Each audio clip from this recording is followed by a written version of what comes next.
So the first question, so my talk's billed as cultural safety. What does it mean in the context of medical training? But also we want this to be a debate that isn't just confined to doctors, but you know, throughout kind of health and allied professional groups.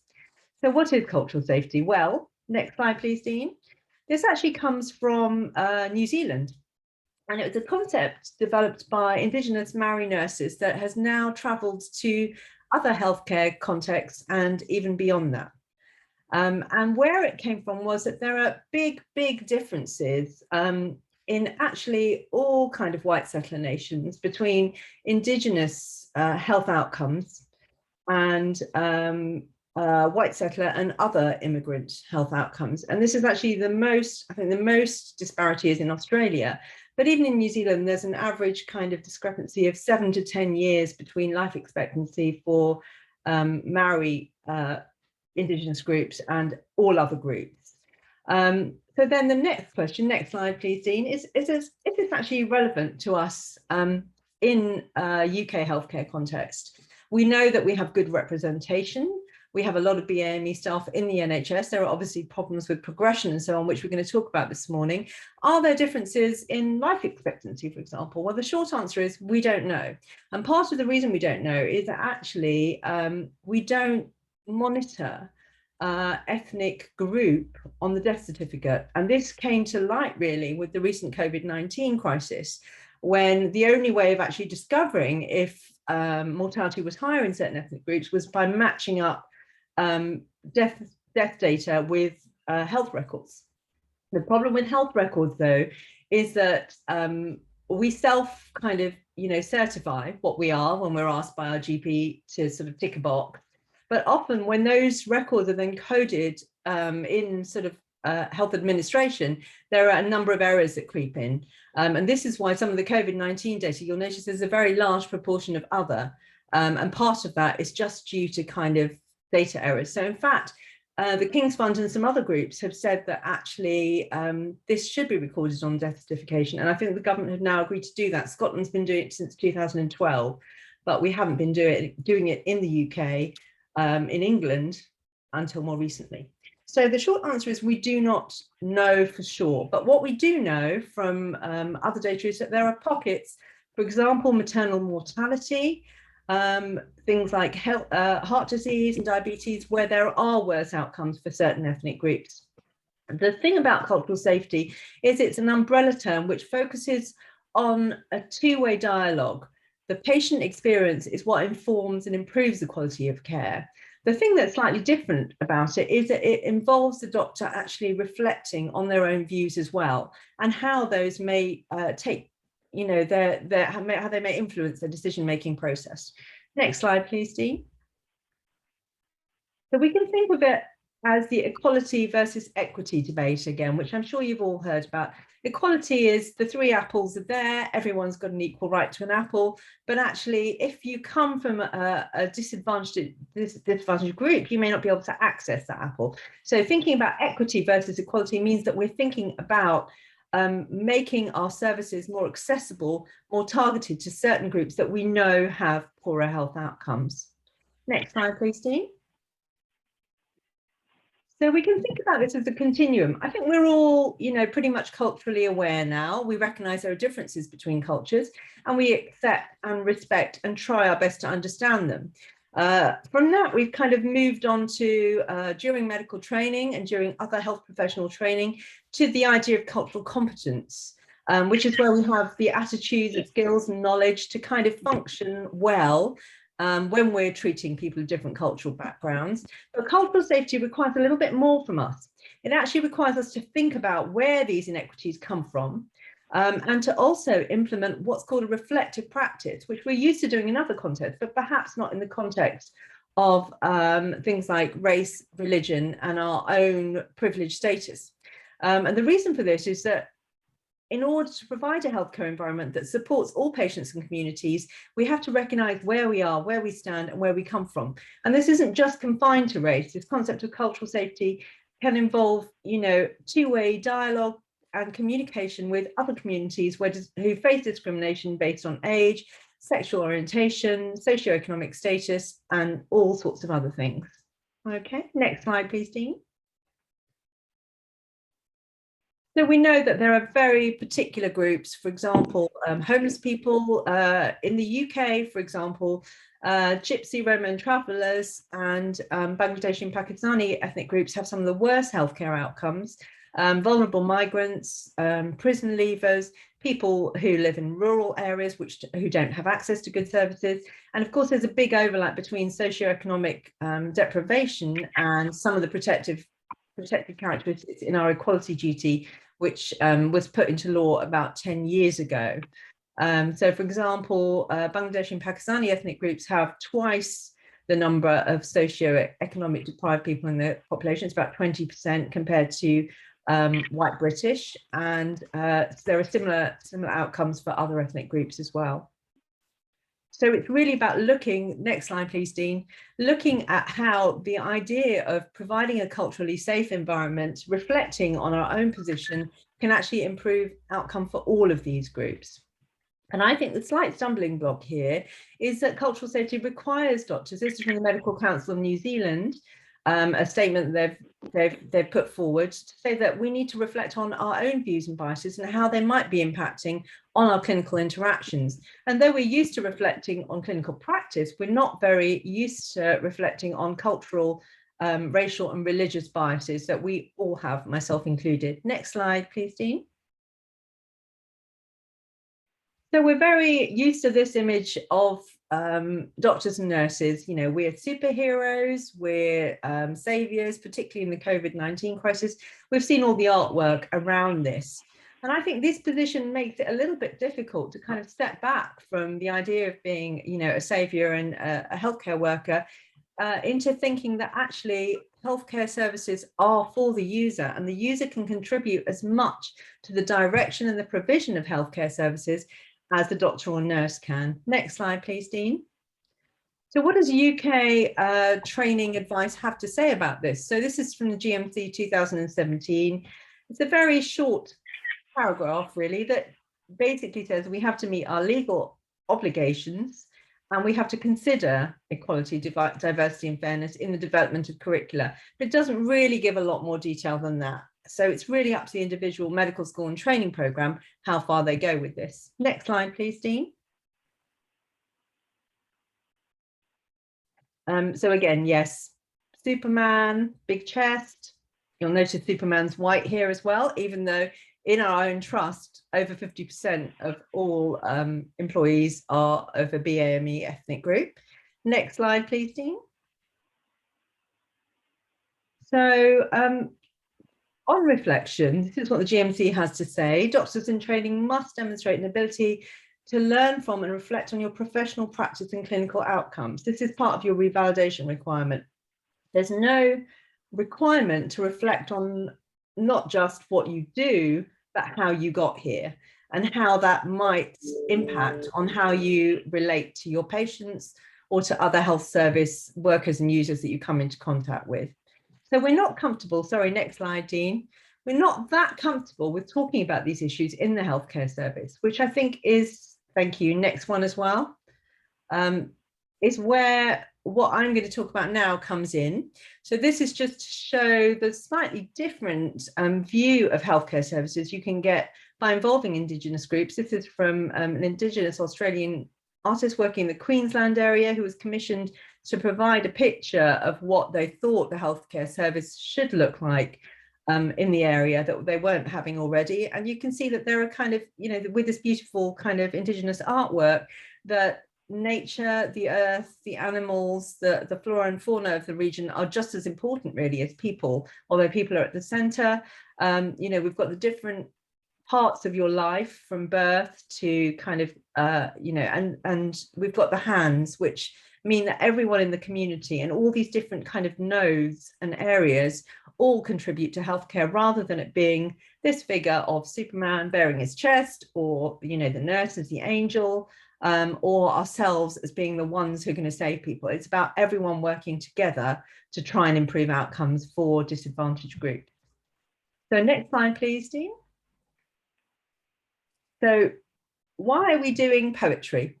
It's a good question. I do think that one of the biggest reasons, I think, is that it's really nice and fun to start the day with something different, to start the day with something reflective, and something slightly thought-provoking, because we get very kind of embedded in our professional identities and our professional language, and sometimes we need a little bit of a kick in the butt to get ourselves out of that. And this isn't a new thing. For example, in Scotland, for the last 7 years, they've been given all newly qualified doctors a copy of a poetry anthology, which is very small. It's supposed to be a size that can fit in your handbag or into your pocket. And it basically has some poems in there which are meant to provide a moment for reflection, a moment to think about sort of compassion and resilience in all the challenging situations you face as a junior doctor. And they've just started doing another version of this for nurses and midwives too. This is the first year they've done that. Next slide, please, Dean. So why is poetry a reflective practice? Poetry comes from the word poesis, which means making. So when you make a poem, you are kind of excavating your own experience. You know, when we're talking about reflection, poets are the people who spend a lot of time reflecting on themselves and their situation in the community. And poetry, for many people, including myself, I've also published a poetry book and published my poetry regularly, can be a real source of healing and also a space to kind of think about things in a new way. Next slide, please, Dean. Poetry, sometimes people say, is a way of talking about things that you can't talk about in any other form. At its simplest, poetry is a really intimate art form. It's one voice talking to you, and that voice can travel across time, across space, across different cultures, but that voice is individual and particular to that person. And I think that's a really good antidote to the kind of jargon around sort of, you know, racial imbalance and diversity, because at its simplest, poetry is really just asking nothing more of us than to listen. Of course, poetry can be hugely emotionally moving, and as doctors and health professionals, we're always having to put our lid, you know, on the emotions and kind of keep it down in order to function. So I think one of the ways it can help as well is to help us to kind of tap into that in a kind of manner that's structured and ordered that we can cope with, because a poem is just a little kind of capsule of feeling and emotion that's small and easily ingested in the context of, as we all have, incredibly busy working lives. Next slide, please. The other reason that I think it's important to think about poetry is that it's a way of looking at this aspect for many of us who are doctors and nurses from particular ethnic groups. We kind of have what, you know, sometimes called a double consciousness on this. We're both within the structure and we're outside the structure. And sometimes, although you would have thought that would give us a better view of both sides, it can sometimes be quite bewildering and quite difficult. And then you sometimes just want to leave this out of your professional life altogether. I know that for a long time, I would probably have been quite uncomfortable talking about, you know, what we're talking about today. So I think poetry gives us a way, as we say, of talking about what that's like, how that feels, looking from the outside in and looking from the inside out. And this is Bell Hooks, who's a poet and critic from the US. So my final slide, please, Dean, is just to introduce Keith, who some of you may have come across. He's been our poet in residence at Imperial NHS Trust for about a year now. He's a UK and international poetry slam winner. His play was aired on BBC4, and he most recently was part of a BAFTA winning team that led by Benjamin Zephaniah, who won a BAFTA for their Sky Arts programme on performance poetry. He's published several books. I just have one here, which I really recommend to you, which is his collection Seller from Burning Eye Books, 2017, available from all good booksellers. And what I'd like Keith to do is to read really for about 10 to 15 minutes. And if there is time, I'm going to ask you to post any questions you have for him or for myself in the chat. And if we have time at the end of the reading, I'll endeavour to answer them. But now we're going to hand over to Keith and let him read to us. Thank you so very much, Geeta, and thank you for inviting me into this space, and again for such a beautiful introduction to the day, thinking about poetry and reflection. So yeah, most of my time over the last year as Imperial Poet in Residence, I've been encouraging patients, staff, and other groups, community groups, to write your own poems. So this actually feels strange, reading, sharing some of mine.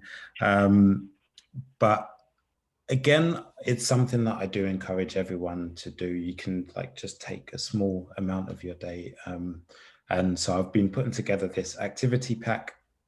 If you're interested in finding out more, please do. I'll send a link to the arts team.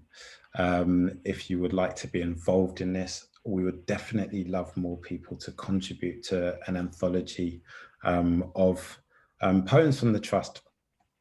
Now I've introduced all of that, I will just start with a poem introducing myself, I guess. I often get asked if I was named after a jazz pianist who also goes by the name of Keith Jarrett, and I wasn't.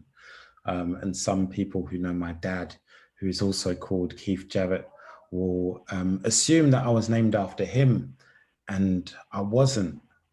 This is the true story of how I got my name. For my birthday, they rescued my name from a bargain bucket embarking, too cheap to afford a new one. Dog-eared and ragged, they wiped it down best they could, said I was an old soul anyway. I would have been a Lindsay, Russell, Daniel, or a Curtis, but they gave me this one to suckle on, so I chewed, bit, kicked and rattled it till it tinkled out jazz piano lullabies on my baby stool. I carried it to school on my shoulders. My friends like to call it Jarrett the Parrot, Keith the Chief, and Mellow Man. It was the way its yellow eyes shut on top of class desks. I guess it was because it lacked focus. Older now, it became a pet I couldn't bear to hear barked out on buses. I tried to drown it in the River Thames. It still skulked behind like a bad wind. My name was too dirty, too old, too much like my father. At home, I was LK, Junior, Daniel, D, and anything but my name. But my name got bigger, grew claws, stretched to 5'8" tall, and became solidly built. It swallowed me up and belched proudly, leaving me where I still remain, trapped inside. My name is now writing poetry, last I heard. Tells tall tales about its origins, far from the land of its adopted parents, far from the bric-a-brac stalls lining East London streets. It can be found tracing its back to some old Celtic village where it once meant something. Thank you, and bless you, whoever sneezed. What I'll do, again, I encourage a lot of people. I do some teaching, some lecturing on creative writing, and I work a lot in schools. And that was a poem actually that I wrote while working in a school, getting people to think about their names. So a lot of my poems are kind of personally reflective. And again, because of my remit, I, of course, welcome questions at the end, but will also invite you just to do your own reflections. One thing that I'm often asked is, where are you from? And then, where are you from again? And this poem came from that question, which I could only really answer with any confidence once I'd lived somewhere else. So I was born and raised in London, and then I spent a year living in the Dominican Republic, and I was teaching English briefly in this school.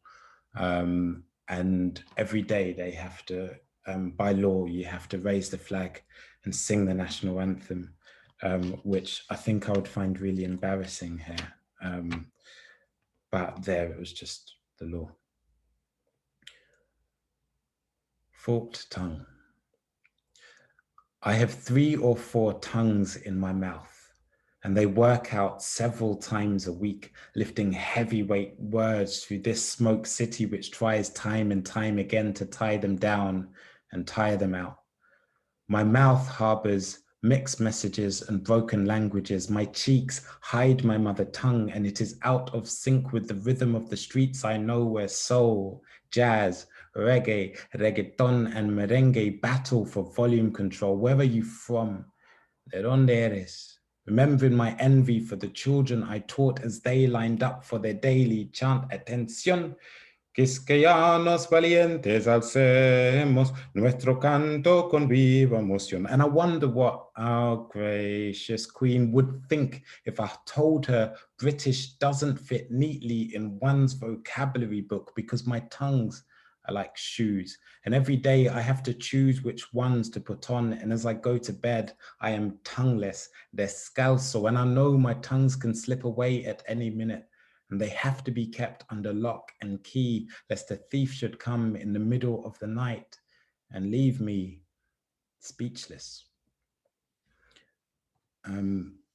So I'm assuming most of you are in London, and it's been raining like heavily. And it just kind of reminds me of an ex who really thought the rain was romantic, and that I wasn't romantic. And this like really tiny poem just shows you how romantic I am. And it's called, it's a haiku, so you can count along, 17 syllables. It's called The Day I Bought You Flowers. And even though you're on mute, I can hear that you're saying, ah. Day I bought you flowers. Tesco's, discount rose. Lucky girl, the cashier chimes.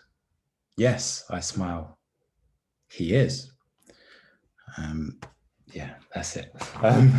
I'll move to a poem that I kind of wrote as an anthem for myself. And it was at a time where we'll go into, it was just after the EU referendum, and a lot of things were happening. And I was asked to write a poem for, I think it was for Pride at the time, which it was for a Pride event that got moved. And yeah, it's called Acknowledgements. We who have survived, we who have queered, fagged, and puffed our way through the school system, we, the survivors of oppressive institutions and the sticklers and stone hearts that run them, we who have survived, we with glitter-proof ribs that once caved under the shadow of our parents' disapproval, we with pockets made of hand-me-down wounds, we of pursed lips and handbag humor and zones 4, 5, and yes, there is a zone 6 commutes. We who once knew these streets by their bus shelters, who still know these streets by their old names, Racism Road, Homophobia Grove, Bigot Hill, we who know history's desire to repeat, who know progress is neither linear nor neat, we who do not take for granted. We who have survived the gentrifier's claw, we have seen our media, our companies, our governments parade themselves around rainbow flags and diversity awards at their fashionable convenience. We who have journeyed past this cluster of colonizing avenues, who have learned to sip heavily accented wine, who have washed our tongues in its morning after, we have loved beyond borders as we do not fear the other, though fear is never foreign to us. We who were born on an island and whose parents were born on another island, we have learned to build bridges, and we have learned to cross those bridges even as they burn with the fuel the politicians provided. We who never take for granted, we stand in love and in fury and in power. Thank you. I will leave you with a couple of poems, I think. And I want to share something of my family and thinking about health and mental health, and also distrust as well. So my granddad, my mother's dad, was born in Jamaica. A lot of my family is from Jamaica and the Caribbean. And he spent the last half of his life living in Florida. And I always remember when I visited him, like him being slightly conspiracy theory type person. So when he was diagnosed with Alzheimer's, you're never really sure how much of it was the disease that was making him progressively suspicious. And then also just a natural mistrust of people and things, and where they were from, just north of Miami, like there'd been this order to like stop people growing oranges in their back gardens, and so my granddad believed that government men had come and sprayed the garden at night and destroyed his yams. So this is granddad's conspiracy of yams. At night, because it is southern Florida, and because of that summer with the spray-killed orange trees in every neighborhood, the government men arrive in sleeveless jumpsuits and clipped tongues. As one, they hurdle the fence, measure out the space between the blades of grass, detect the mounds of earth you handled. Each one they replace with stones, hard, small, not at all the size of what's unearthed. In silence they work. Spades, rakes, gloves, guns, spray, a snake hiss. The mist of poison set to work on ground you've cultivated since you first arrived in southern Florida. They zip it up in body-sized bags. Their badges catch the light. They alone know the power of your hands. In southern Florida at night, they disrupt the earth in your garden, the earth you've so carefully tended, the earth which now tends to you.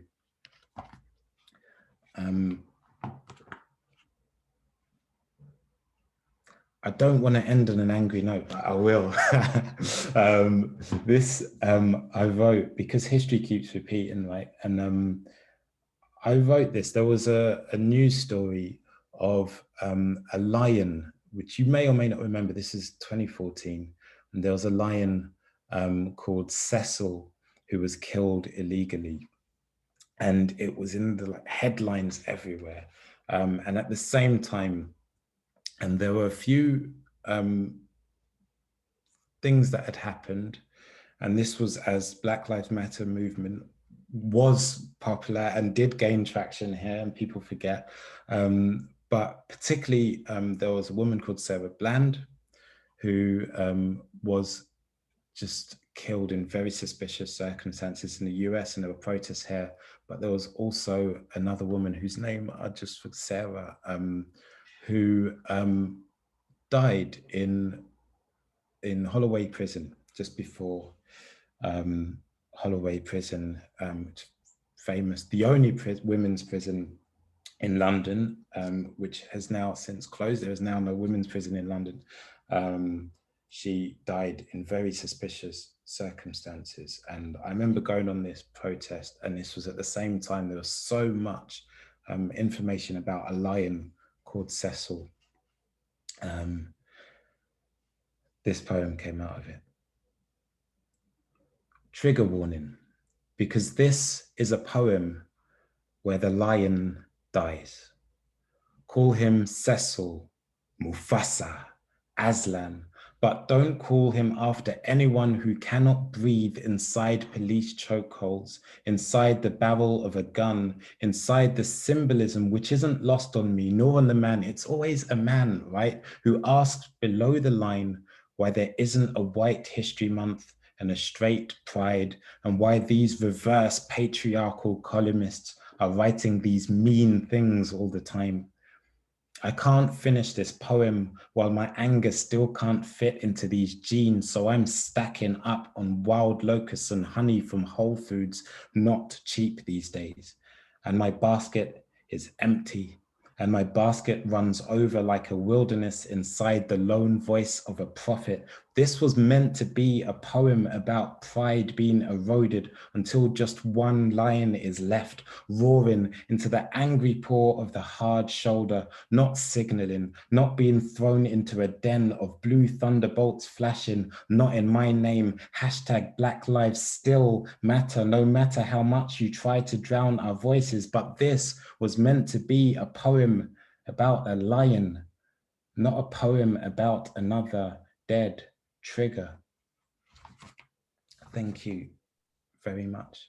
Thank you so much, Keith. I might just ask everybody, if they can, to quickly unmute and give Keith a big round of applause. So I'll just wait for a few people to do that, and then we'll do that in a minute. She's clapping, but I'm Wonderful. Fantastic. That's crazy. Yeah. So we've had so many amazing comments in the chat to say that, you know, just to quote Bernie's comment, no questions, just feelings, which is a line of poetry in itself, Bernie. But I do have a couple of questions from Keith. We haven't got much time, but I wanted to ask you a little bit more about your work as a poet in residence and about emotions and feeling. What are the emotions and feelings that you found, Keith, coming from the teams of people that you've worked with throughout this year? I mean, I'm sure lots of repressed emotions, which people have just been tamping down, have bubbled up during these sessions that you've, without giving any details, of course. Could you just share with us a little bit of what that's been like? Definitely. I think there's been a lot of hesitancy to open the lid, and we're still going through. I think probably the next couple of years are gonna just really bring to the fore a lot of, without being trite and, you know, post-traumatic stress. We've all undergone a really intense period. Some of us have lost people that we know. Some of us have just been isolated, and I think because my projects, I've really been looking at touch and feeling and connection, and these are things that have changed massively over the last year. Everyone, like, the reflections have been on that, and the changing of connections, the kind of loss of physical touch, and sort of people missing that, but then also feeling more connected in a way. And there's a difference between staff and patients. A lot of staff has been saying that their teams are incredible and they're meeting more often and in different ways, whereas some of the younger patient groups that are, again, without going into too much detail, they were like, they've had their life on hold, and there were people who are about to go off into university or been waiting for operations, and that's been really difficult. So being able to process those emotions with other people has been, for me, just an absolute, it's been amazing. But for them, it's also been a lifeline. Yeah, no, I'm sure you're absolutely right. And I think you're right that, difficult as it has been, I think, you know, we've had the security and the routine of coming to our place of work. Obviously, we've had changes in our working circumstances, but we've had our colleagues and we've had that connection. Whereas for some of the patients, and particularly for young people, as you say, these workshops that you've provided have perhaps been the only outlet they've had where they've felt able to share their anger, and share their reflections on how this has affected their life. Because obviously, you know, it's a year and a half of your life when you're 13 or 18 is a huge amount, you know, and so I feel that that's really wonderful, and I think it's so brilliant that the arts team have asked you to do that. So someone's asked a question which yeah, I'm not quite sure what they mean exactly, but I'll read it out, which is that what does it feel like to hear your poems read by different people? Now, I'm assuming they mean read out loud, because obviously as a published poet, you want your poems to be read by everyone. So I don't know, have you had that experience? Have you ever had actors reading out your work, or have you had listened to school children reading out your work? What does that feel like, hearing your poems read by another voice? Because obviously you are, you know, you are, as well as you know, a published poet, you are a spoken word poet as well, and so the voice is very much part of what you do in your performances. Do you like having people read your work out loud? Yeah, I've not really heard anyone read my poetry out loud. I do have a couple of friends who have done, and like they said, "Oh, I'm going to read out your poem." I was like, "Yeah, of course, that's fine." And I think it's lovely, but as far as I know, it doesn't happen very often, if at all. No, absolutely. I think unless you're famous and or dead, then people sort of just go online and read your work out. Somebody else has asked about performances, and before Keith answers about forthcoming performances, I want to say that you should take advantage of him while he's here, which is not for very much longer, and book a session through the arts team for him to talk to your team and to help you with a poetry writing workshop, because he's looking for work for his anthology. But do you have any up and coming performances that people can either log on to or attend, Keith? I think so. I'm not sure. I think I'll put a link to Keith's website, and then maybe we can kind of keep that updated by the arts team and try and catch up with you. Is the Sky Arts thing still available to watch? Because you were part of that, weren't you? The BAFTA winning team that did the Sky Arts performance poetry program. It's called Life and Rhymes, and so it's a series. I think there were 4 different episodes. Benjamin Zephaniah, who, like, of course, is a national treasure, and I think it should be available. I mean, yeah, I don't get free views, so like, I don't know. I've not really seen the program myself. Your Skybox people and see if Keith's on there. Life and Rhyme, Sky Arts, which I think is available on Freeview. Quickly before we finish, because I don't want to be the person to run late, Delali's question: has racism come up in your conversation with staff and patients over the time that you've been poet in residence? Not directly, no. And I think also race and racism can often be an uncomfortable, and again, I love the way that you've sort of introduced cultural safety. And sometimes if you don't feel safe to bring up certain things, or it doesn't necessarily feel integrated into a conversation, then you can easily kind of not talk about it. I think what poetry can do as well is you're able to explore things without necessarily approaching them directly. That's fantastic, and that actually answers the last question, which is, how can poetry not only move people but change attitudes, beliefs, and actions?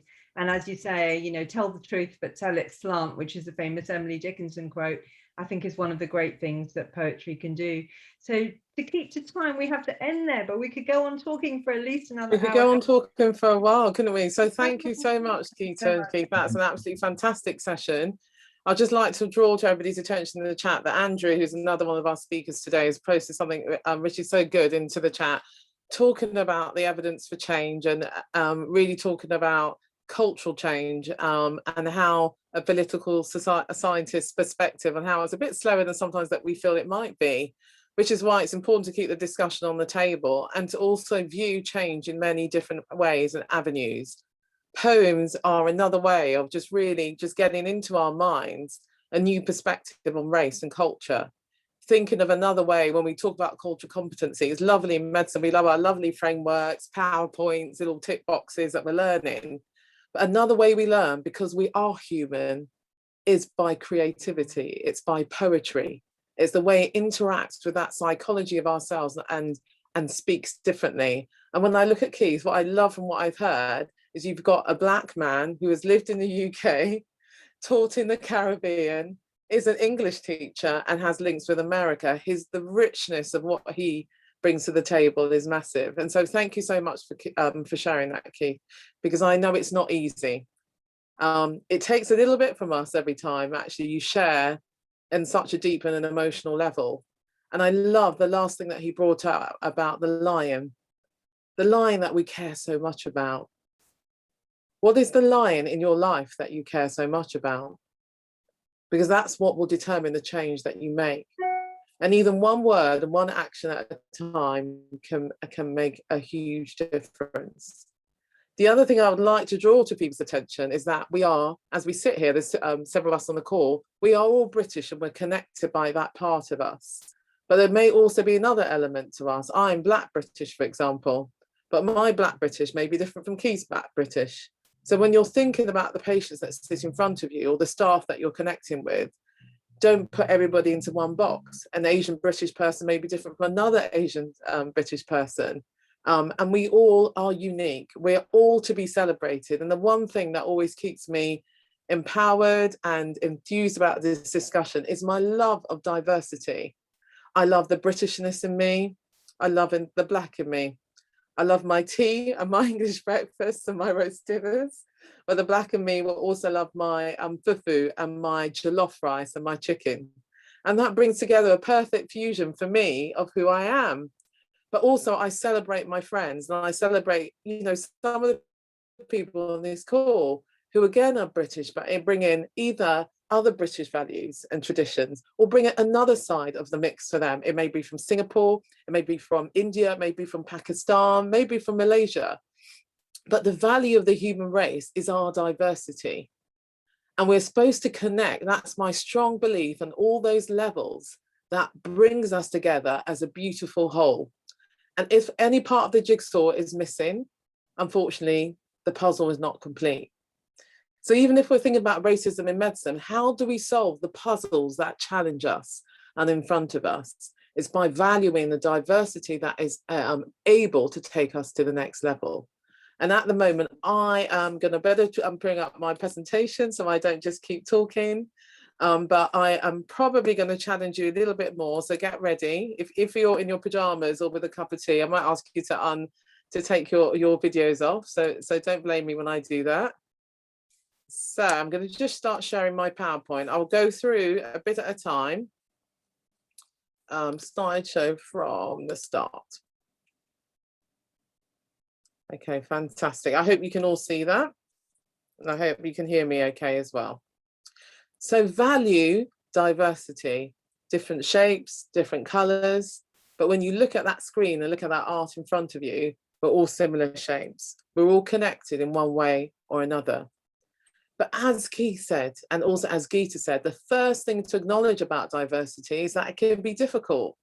We don't like to use the word racism. And even in the US, where the dialogue is supposed to be, you know, pretty much advanced and actually in some ways more inclusive, it can lead to anxiety and conflict within us. And why is that?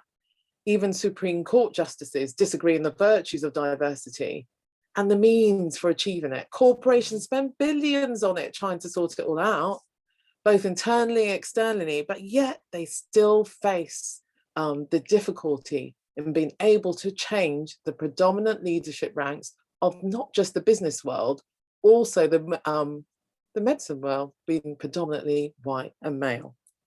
And that's just something that Catherine Phillips got that from the Scientific American. So I'm going to show to you this cultural iceberg that I came across as I was doing my research for this talk. And I love it because on the top, it talks about what we love talking about, which is the surface culture. We love celebrating and talking about lovely poetry, food, festivals, holidays. You know, let's have a Caribbean food, or let's talk about cocktails. Let's talk about dance, literature, arts and crafts, language and games. And those are the things just on the surface. But if we want to really connect in a deeper way and really understand our diversity, it's that deep culture that we need to really start to dig in a little bit more into. We need to think about the notions. How do you interact with your patients or your staff? What is courtesy and manners? Is somebody lowering their eyes, looking at you? Does that mean they're timid and they don't know what to say? Or are they being taught within their culture that that's the respect you give to a professor? So for example, even my young daughter, my 13-year-old, I keep trying to say, come and look in my eyes. When you're talking, you need to look more confident. But with her, she feels that from a cultural perspective, that it's rude to look into somebody's eyes. So don't look at that person and see them as meek, weak, or mild. See that as a form of strength in the way that they communicate with you in a slightly different way. And then concepts of self. What is self? What's time for somebody? Past and future. Is time within the culture, if you're too much before time, is that seen as a waste to them? And therefore they're sometimes a little bit past the time. That doesn't mean because it doesn't align with our own British culture of time that there's something wrong with them. What is fairness and justice? Justice for some, which is different from others. What are the roles related to age, sex, class, and family? For some, our children are everything. For some, actually, children come in to support that family. And it's having a recognition of that within the culture. What are the communication styles and rules? And I'll tell you, one of my best friends is from, she's more like a best friend. I call her, I say that when God made us, we were made from the same serial number because we are so alike. We actually call ourselves sisters, but the only difference is that she's a redhead from New Zealand with light pale skin, and obviously I'm dark, so we look very different. But our communication styles are very different. So with her, being brought up in New Zealand, swearing is used a lot. And that's just how she talks. But for obviously, well, maybe within my culture, from where I've been brought up, my parents are from Ghana, it's seen as the wrong thing to do. But that doesn't mean that she's any less than me, or I'm any less than her. We are still best friends. What's the personal space that's acceptable to some people? Some people are okay with their personal space, some people are not. What's touching? What is appropriate? I'm very much a hugger, and I have almost died in COVID-19.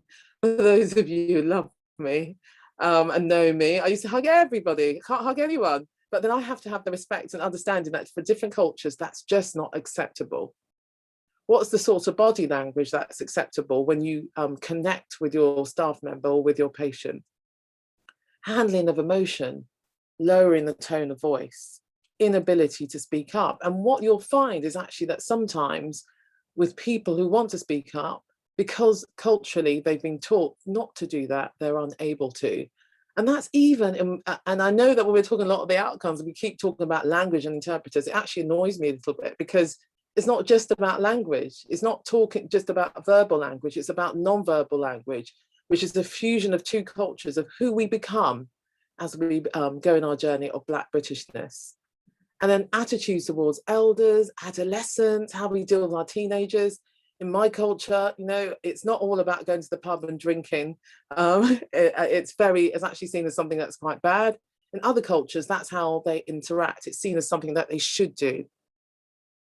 Expectations, work, authority, cooperation versus competition, relationships and animals, age, sin and death. You know, things we don't like to talk about, spirituality, religion, which sometimes is seen a bit out to the side, is actually a very integral part of the decisions people make around their own healthcare. They are very key, and it's important for us to really understand that. So I just want you to post in the chat so that we can start to share, and I will come to that at the end of the discussion. What are the deep culture things that you feel are missed in the way that we interact with our patients? What are the sort of questions in terms of the histories we can start to ask them? What are the deep culture misses that we have in the way we interact with each other from doctor to doctor? Really important. So sorry, this is a little bit hazy. I just wanted to also just bring back to for you to understand a bit about the terminology, because there's so much out there now. They've got the White Allyship Programme, which, you know, hey, we've all got our reservations about that name, because I think allies, you shouldn't just say white allyship. You can have a British person who's not necessarily white, who's an ally. But really, this talks about an advocate from an underrepresented or marginalised group.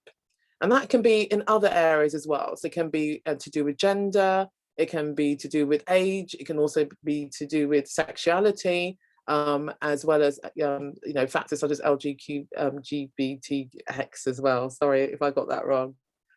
And then emotional tax. It's just understanding that sometimes you will meet people who will not engage with you as well because they're emotionally on guard. There's a tax about being on guard to protect against bias. So that's a bit like the lovely poem about the yams. What has been put into that lovely man's psychology over the years that gives him that hindrance against healthcare or governments or institution? Well, the everyday acts of small biases that have affected his health, his well-being, and his ability to thrive. And that will occur in a healthcare setting. And I also think about myself. For example, I'm a little bit mad, love learning. So I'm doing the MBA at the moment. And somebody said to me, are you getting somebody to read your assignment? I was like, no, I probably have never, ever done that. And it's also realizing actually in some cultural settings, particularly, I think in the Black culture, it's seen as a weakness to go and ask a teacher or somebody to look over an assignment, because it's also seen as a chance for them to look down on you. And the only thing that you can do is to actually ensure they always think that you've got it all together, everything is fine. So asking questions for asking for extra help is not necessarily seen as the done thing. And therefore, that also puts a layer of decreased attainment in some of those groups. And it's important to realize mentorship and sponsorship is sometimes very important. And then we were thinking about equity, so working towards fairer outcomes. And equity is making sure that people start off on the same table. So for example, you may have a student, a medical student or a trainee that comes into your room or comes to learn from you, and you have to recognize they may not have had that same mentorship and support that other people from other backgrounds may have had. Sometimes it's from their own their own reluctance to engage, but also it's also from us as trainers that perhaps have not engaged with them. And then equality, important to treat everybody the same. I will distinctly remember going through my training and always seeing other people being given projects to do, research projects, audits, quips, have that sort of self-reflection. I've got some slides that will come on a bit later, but to cause you to think about, have you given everybody within your group the equal opportunities? Or have you looked at them and thought, maybe you won't be able to produce in the same way as somebody else. I'll go for the person that looks more like me. And that's a natural human instinct. It's not something to be ashamed about. It's something to reflect on so that we can change it. And then intersection. So just think about the people, the social identity, where they have protected characteristics such as gender, race, ethnicity, religion, sexual orientation, that can result either in unique opportunities, thinking about, sorry to say, the white male, or unique barriers. So think of perhaps a Black woman who is gay. And then also think about unconscious bias and implicit association about people, places, or situations. That's based on mistaken inaccuracies or incomplete information. So looking at me, going into the hospital, me asking for help, but not really having things explained to me. So, for example, I've had recently a family member who went into hospital, who's actually got a pre-existing condition to do with the platelets. So I asked, did you ask them what your level was? Yes, I asked them. They said it was normal for me, but did they give you the figure? No. So never presume the person in front of you doesn't understand what their health condition is. Empower them, give them as much knowledge as you dare to share, because they will understand. So I will come back to the discussion and the narrative of what I wanted to bring to the table, which is diversity is power. Everybody brings and fits that puzzle to make it a whole. Diverse groups of problem solvers consistently will outperform groups of the best and the brightest, and that's on every single level. Diversity encourages creativity, and simply being exposed to diversity can change the way you think. Dissenting opinions are better received. So opinions actually, which we haven't realized, which are sometimes given from somebody who is different from your own cultural group or background, are often better received, because it causes people to start to listen, not to think it's just somebody like me that's talking again. Diversity encourages problem solving. So it's a blend of different experiences and information. Being similar to others leads us to hold and process the same information. We need to get somebody else's mind, viewpoint on the table to really make that change. And if we look at this Princeton University publication, there was somebody that looked and actually did a mathematical proof, because at that time it was thought that different people actually mixed up the culture and didn't make it operate as efficiently.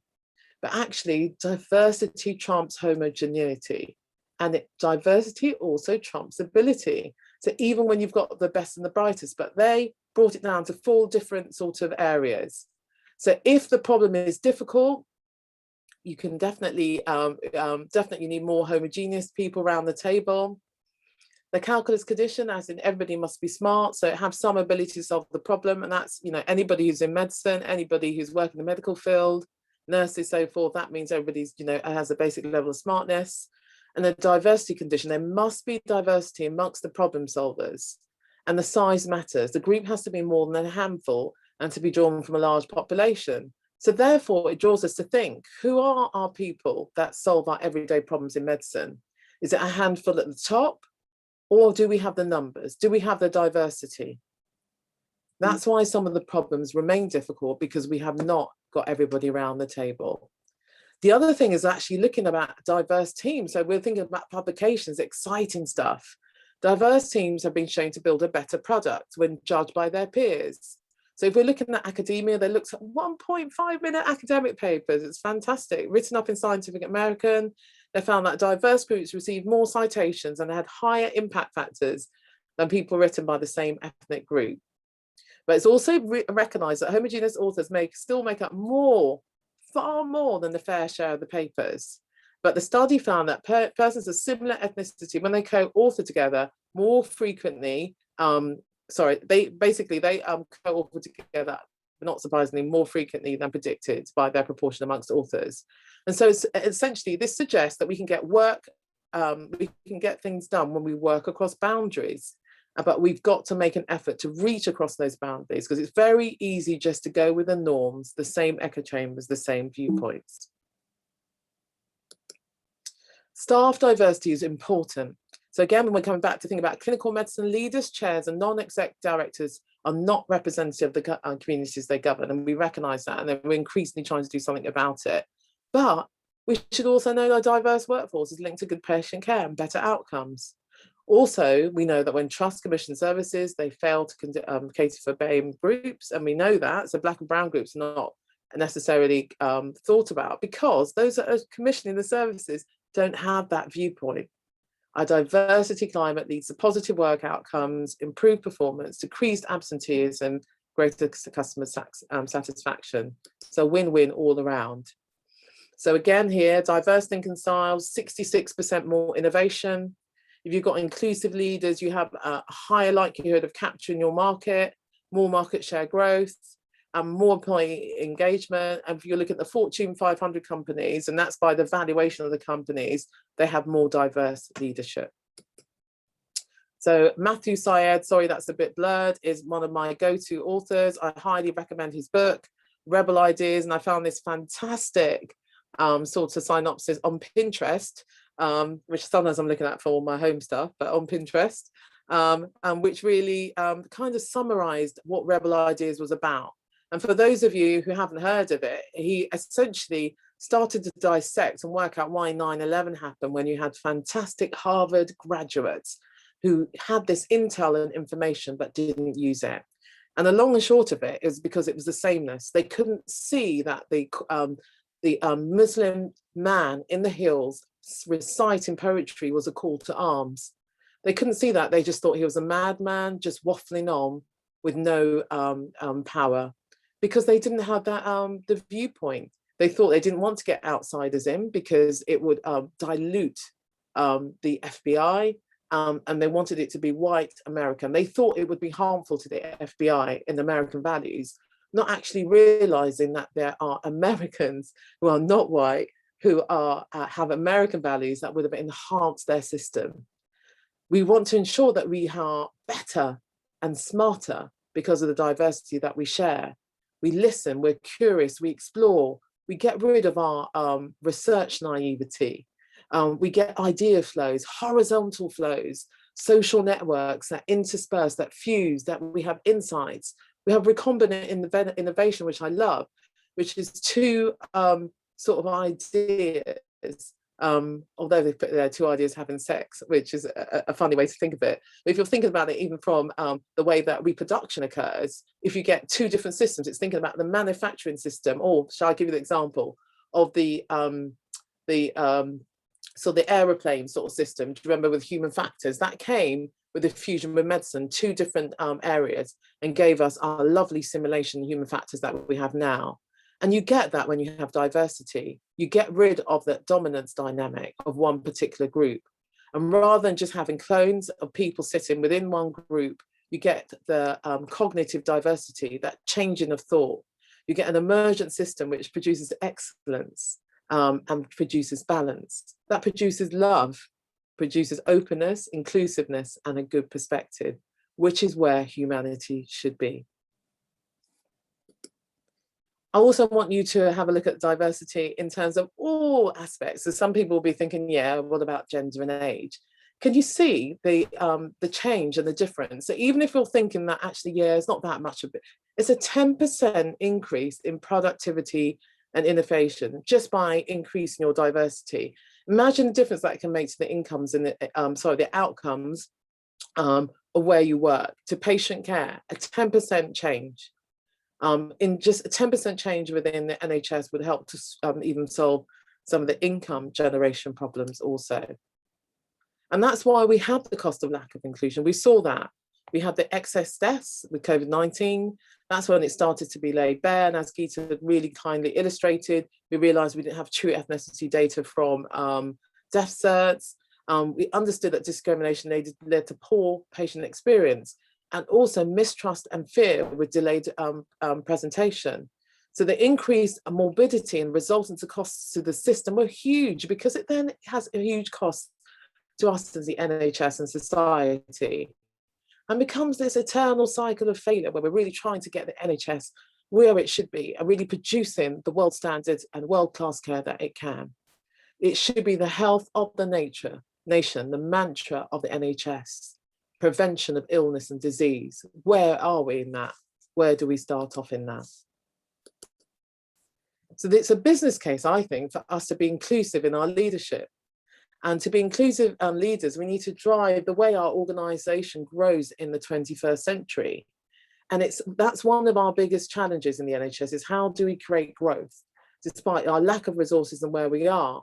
But to grow, you need to differentiate. To differentiate, you need to innovate, and to innovate, you need diversity, and to activate the diversity, you need inclusion. So it's not good enough for us as a trust to have 40, 50% of people that are diverse. Are they included at the table? Are they allowed to get that mentorship, the support to get to the positions they need to be? And to manage all of this, you need inclusive leadership. So again, I was on my MBA talk yesterday, and they were talking about culture and about people making sure that to have an inclusive culture, make sure everybody has access to the same abilities to grow. And everybody said, oh, yeah, that's fine. We were all allowed to apply to this MBA. And I just had to put a little caution into everybody. We may have had all the same chance to apply to the MBA, but some of us have been mentored and we've been supported to grow such that we are able to actually get that MBA application or approval. Some of us haven't. So some people don't get the career support they need. They don't get the mentorship or the life support. They don't get the health support, the financial support, because they are, in a sense, in the corner, forgotten, seen as people perhaps who are not as intelligent as other people who they want to push forward for talent management. And it's really important for us to reflect on that, on the people that are lost or forgotten in the race. And so therefore, I come back to cultural safety. So think about cultural safety in the workplace. And this is, again, fantastic stuff that's been done, really looking at the Aboriginal people. And a lot of the work actually comes out of New Zealand. And I think we have an Australia as well, a lot to learn from that. But New Zealand has got fantastic stuff in there. And really, I'm going to reframe this in the context of how we deliver postgraduate, undergraduate care as well. So really, you've got to, in order for us to understand and address racism within postgraduate systems, undergraduate systems, it's really, really important to understand the perspective of the people who are in that system. It's not good enough for people to think they know. There are so many unknown unknowns because we don't have the stories. And this will be vital for the health of our whole system of the NHS. And when we're talking about systems, people often feel insulted by the term about institutional racism or systems that are structurally racist. And we've got to understand that it's not an insult. What it is, it's just a reflection on understanding that systems are set up, generations ago for the people that existed at that time. So even if we look at medicine, there are simple things such as guidelines that we have to reflect on do not fit our communities. For example, I will always go back to this. We have a nice guidance for maternal hypertension. That was changed a few years ago to make the first line drug labetalol. Now, some of you who are on the call will know that for lots of women of Black origin, calcium antagonists are better for them. But if that's the first line on the NICE guidance, which has not really taken into account any ethnicity data or outcomes, it means that those women will have delayed care. Therefore, they're more likely to end up with things such as PET and so forth, and the resultant preterm delivery, knock-on effects on kidney issues, liver issues. And that's just one small example. Again, if we go on to 3, one-size healthcare does not fit all. It results in a system designed actually sometimes for the people that there exist. And people would have heard a lot of narrative around cystic fibrosis, lots of research in that in comparison to sickle cell. Now, we're really, really lucky. I think, Imperial is a fantastic organization. I love working here. We've got excellent clinicians who are very passionate about their care. And we deliver, I feel, sickle cell care in an exemplary manner. Now, I met a woman on the ward I hadn't recognized or realized, sat down just to talk to her a little bit, that sickle cell people do not have medical exemption. So all the drugs, everything you prescribe, they pay for that. I have got, low thyroid, I've got a medical exemption. Now that is a healthcare system which is not fit for purpose. So therefore in prescribing patterns and even in compliance patterns, sometimes people will not be compliant because of the cost of that medication. I think we should do something about it anyway. If anybody's prepared to do some sort of a petition, post that into the chat and we can take that up later. So again, it's also to recognize that if you've got a culturally safe system, not just health system, but an area of work, a mentorship scheme, it's more likely to be used by those people to think what is psychologically and culturally safe in the area that you work. And the only person that can determine whether or not that is safe, is culturally safe, are the people who use the system.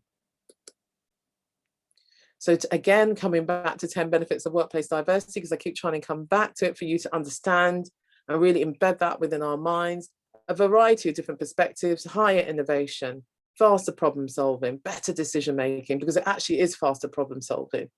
If you've got a critical or a time issue within your department related to health, related to system change, get everybody around the table. Because of the creativity, increased profits, reduced turnover because people are engaged, better reputation and improved hiring results because people will want to come to work with you and for you because of your reputation.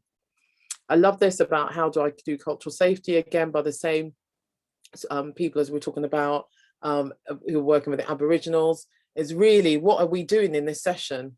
Are we being our best selves, being active listeners, kind, generous, engaged, suspending judgment, leaning into being discomfort, accepting that they may not be closure because this is not a one-stop all fits, I've done my fill for cultural safety. It's an ongoing journey.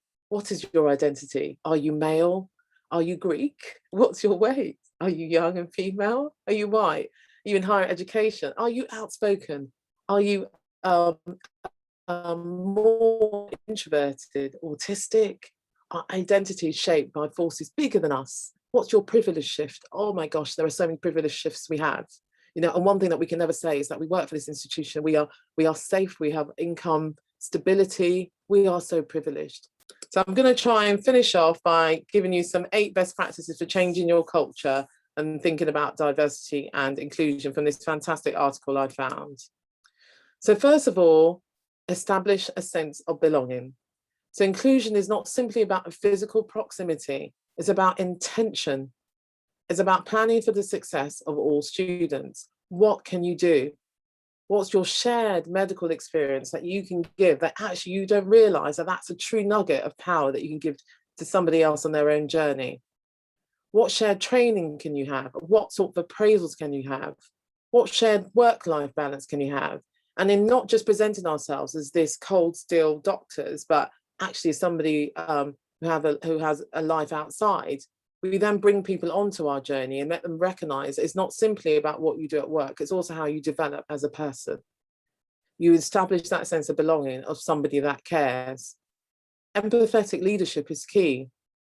Diversity has been invited to the party, inclusion has been asked to dance. So it's, again, I love this because we often talk about all these social things that we do at work, where somebody says, okay, yeah, do you want to come? But it's not simply about coming to the pub and standing in the corner. There's actually deciding to engage with that person to really understand.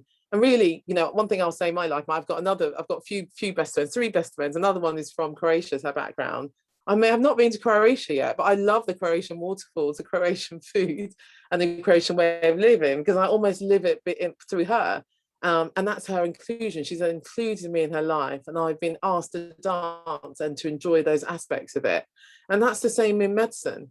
And that's how you start to pull people in. You have that empathetic leadership.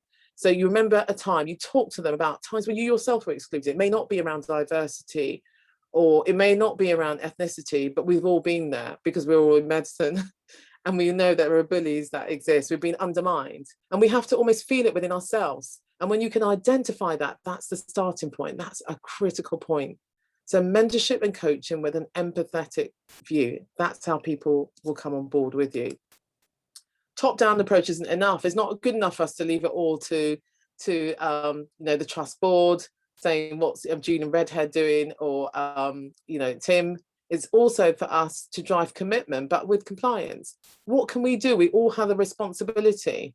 We should all know that, I love this quote from Maya Angelou, that diversity makes for a rich tapestry. We must understand that all the threads of tapestry are equal in value, no matter their colour. But that means your voice is also equal, and then the little bits that you do are also equal. And we must do all we can to activate every part of the system, not simply from legislation that comes from NHS England down and res targets and indicators, but also us. Can you chair a value session? Can you say, actually, let's do a talk on diversity. Let's talk about what it means to us. There are so many tools out there that you can just pull together as education leads and sit down and begin the discussion and allow somebody to go on their own journey. Can you mentor or befriend or coach somebody? It doesn't have to be somebody who's a doctor. It could be a nurse.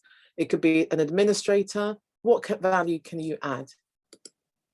And core quotas don't automate inclusion. Inclusive leadership is not a destination, it's a journey that requires humility, curiosity, and courage. So the quotas won't necessarily mean that everybody's around the table, but we've got to start to adapt. Who's invited? Who gets to speak? Have you left anybody out that their input that would be valuable? You have to look at the lens of what you've created, your local environment. Have I created conditions where people can contribute in their unique, meaningful way, where they feel safe, secure? And if that's not the case, we've got to have the courage to admit that and start to change it. Who gets access to the audits, the quizzes, and the research? Look at your department. Who are the people who are actually doing all the research projects? Do you have the diversity there? And that's a really good place to start.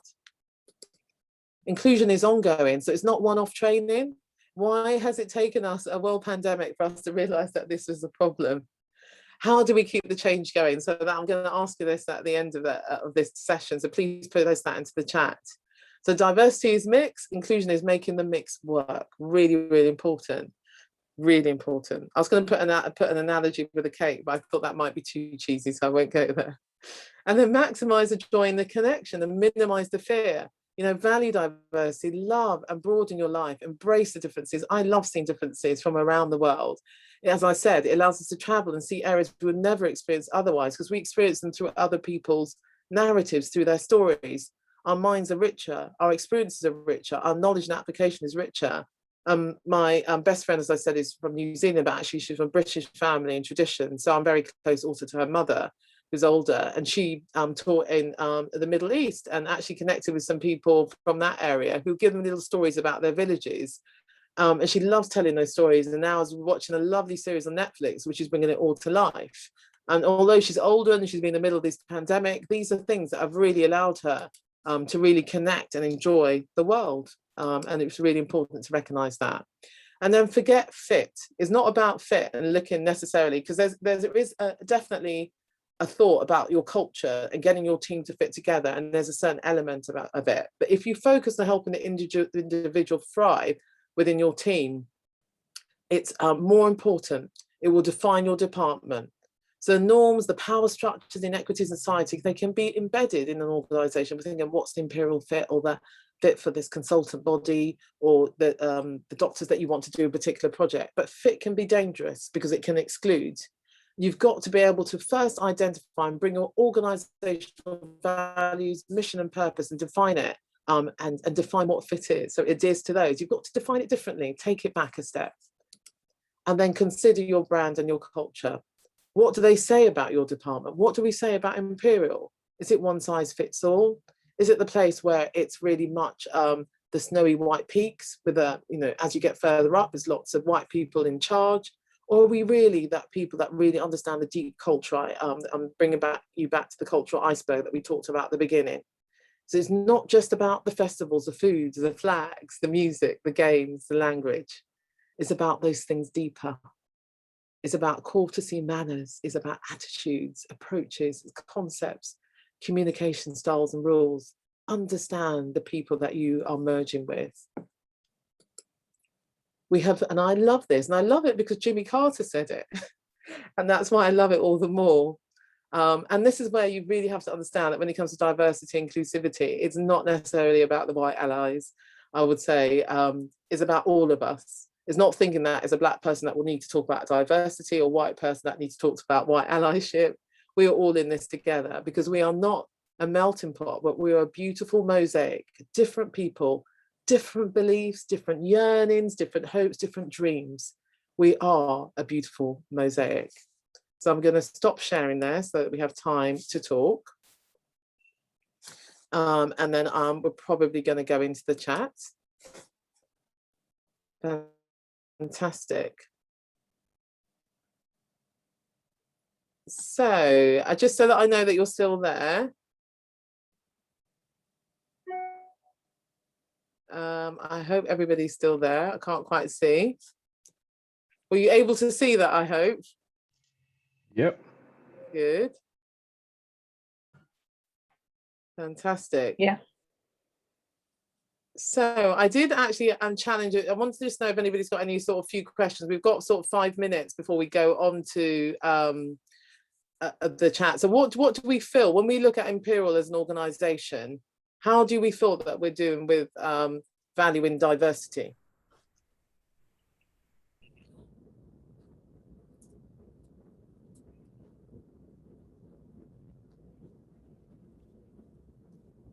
Can't see anything coming up in the chat yet. But if you also want to raise your hand and have a chat, we can stop recording for this part if that's okay. So we'll go to the break just so that people feel a bit happier to talk about it. You find a lot of the same issues, but also you really understand that the time to confront it is much earlier, simply because even the structure of medicine itself is a very hierarchical structure. So what happens at the top feeds to the bottom, and the bottom is what ends up feeding to the top, and then it ends up in a really interesting cycle. So good habits are to be taken in early. So for this talk, I've really separated the issues into 2 different parts. The first looks at entry into medical school and the barriers that we find there. And then the second looks at our progression within medical school and some of the issues that you face. And so when we first look at medicine, especially in the context of race, is that we can't actually forget class within that. So medicine is very literally the UK's most inherited profession. So children of doctors are 40 times more likely to enter the medical workforce. I myself am the child of a doctor. 80% of medical students have one parent in professional and managerial positions. 26% attended an independent secondary school, which I think is in relation to about 9% of the population who attend an independent school. And a report by Leading People said that 81% of what they class as the UK's top doctors were privately educated. So within that, you start seeing some of the fundamental issues in terms of access, in terms of equity. Even if we're looking at, even on a basic level, when we say children of doctors are more likely to become a doctor, actually foreign trained doctors have to go through completely different work streams to work within this country. And so the same access that you'd have, or that you'd think you'd have because you were the child of a doctor, is not prevalent in certain populations. And so it becomes a really multifaceted issue where we can't forget that some of the systemic issues within society are not removed from medicine. Medicine is a reflection of society as much as it is in its own intrinsic system. And so I've sort of separated some of the problems before medical school into 3 categories: aspiration, access, and affluence. Now, in terms of aspiration, this is really important in both introducing those from less traditional backgrounds into medicine, as well as positive role modeling. And so it's very hard as, I can only speak on as a Black student, to find lots of Black role models within the medical profession. So if I can't see it, it becomes slightly harder to believe it.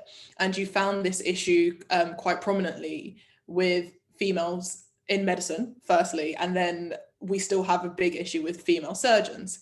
And so there's these sort of things or myths which become both self-fulfilling, but also are very reflective of the current state, where you say, well, if there aren't females there, then maybe there shouldn't be females there. If there shouldn't be females there, then I shouldn't be there. And so you end up in a cycle of lack of aspiration to be in those places where you don't think you belong. The second really is access. Now, work experience is a very fundamental part of the sort of medical application process. At my interview at Bristol, there was a whole fill-out sheet of work experience opportunities where you had to talk about it. When I was doing interviewing at Imperial and I was on the other side of the table, again, work experience was something that we explored with our candidates. And so one really actually the reason why you find that a majority of medical students have parents from professional backgrounds is that professionals are more likely to know other professionals. In this country, it's been long established that we have a class system, and like is more likely to mix with like. And so even if your parent isn't a doctor, they are more likely to know someone who is a doctor or to know someone who knows someone. And so you even find that one of the things that is quite prominent within independent schools is that often they will have ideas about what professions the children's parents are, and then that will create a whole platform. LinkedIn is based off of the premise that you are the power of your connections, and even the understanding that you could access that early is you'll find a lot of people within sort of the top universities who have also usually gone to the top independent schools are using portals like LinkedIn much earlier and understanding the impact of network much earlier. And so that really does create sort of a 2-tier system of those who know and those who don't. And so actually opening people's eyes to both the power of a network, but also giving them opportunities to develop one is such a fundamental part in expanding access into medicine. And then the third is affluence. So there is a running joke amongst university students of what did you do in your gap year? And it's said in that very specific accent because it's sort of a play on what are the experiences that you had access to because you had the resources to get there. So when we ask people, well, what are the extracurriculars you've done? What instruments do you play? What sports do you play? Even within an interview context, we're really forgetting that actually a lot of those things are really based on access to an instrument. Playing the violin is a very expensive endeavor. You have the cost of the instrument, you have the cost of the lessons, you have the time commitment. If you don't have parents who can take you to and fro, then you can't really start developing that skill until you can actively be independent. That doesn't happen until your late teens, in which case you're way behind the game. And again, if you're the type of person who probably didn't have access at 6 or 7, you're not particularly likely to be the person who has access at 13, 14 or 15. And so you create a system where a lot of the things that we think are advantageous are really put in the lens of they should be accessible. And I think that sometimes when we're sitting on the other side of that admissions table, we don't really consider what is accessible to whom and what are the messages and what are the things that they have been told are necessary, which actually fundamentally don't really have much bearing on whether they're going to be a good doctor. And then the second thing that we really don't do on the other side of the table is think how much of that is influenced by things that we had access to when we were kids. So I look back at my own experience. I came from parents who both went to university. While I didn't actually use my dad to get work experience, he was quite surprised when he actually read my application, because he was a very funny man who read it in November after I'd applied in October. I always knew that if push came to shove, I could access his network of resources. And when I talk about things like affluence, again, I recognize my privilege in the fact that I did play the violin when I was a kid, even though I didn't come from a wealthy background, but I did have a school that was so proactive in giving people who typically didn't have those opportunities, that my eyes were open from a very young age and I could build that own self-aspiration. So these are barriers that I have seen both sides of, and I think that they play a very fundamental part in why you have some of the issues that you have in terms of diversity and inclusion.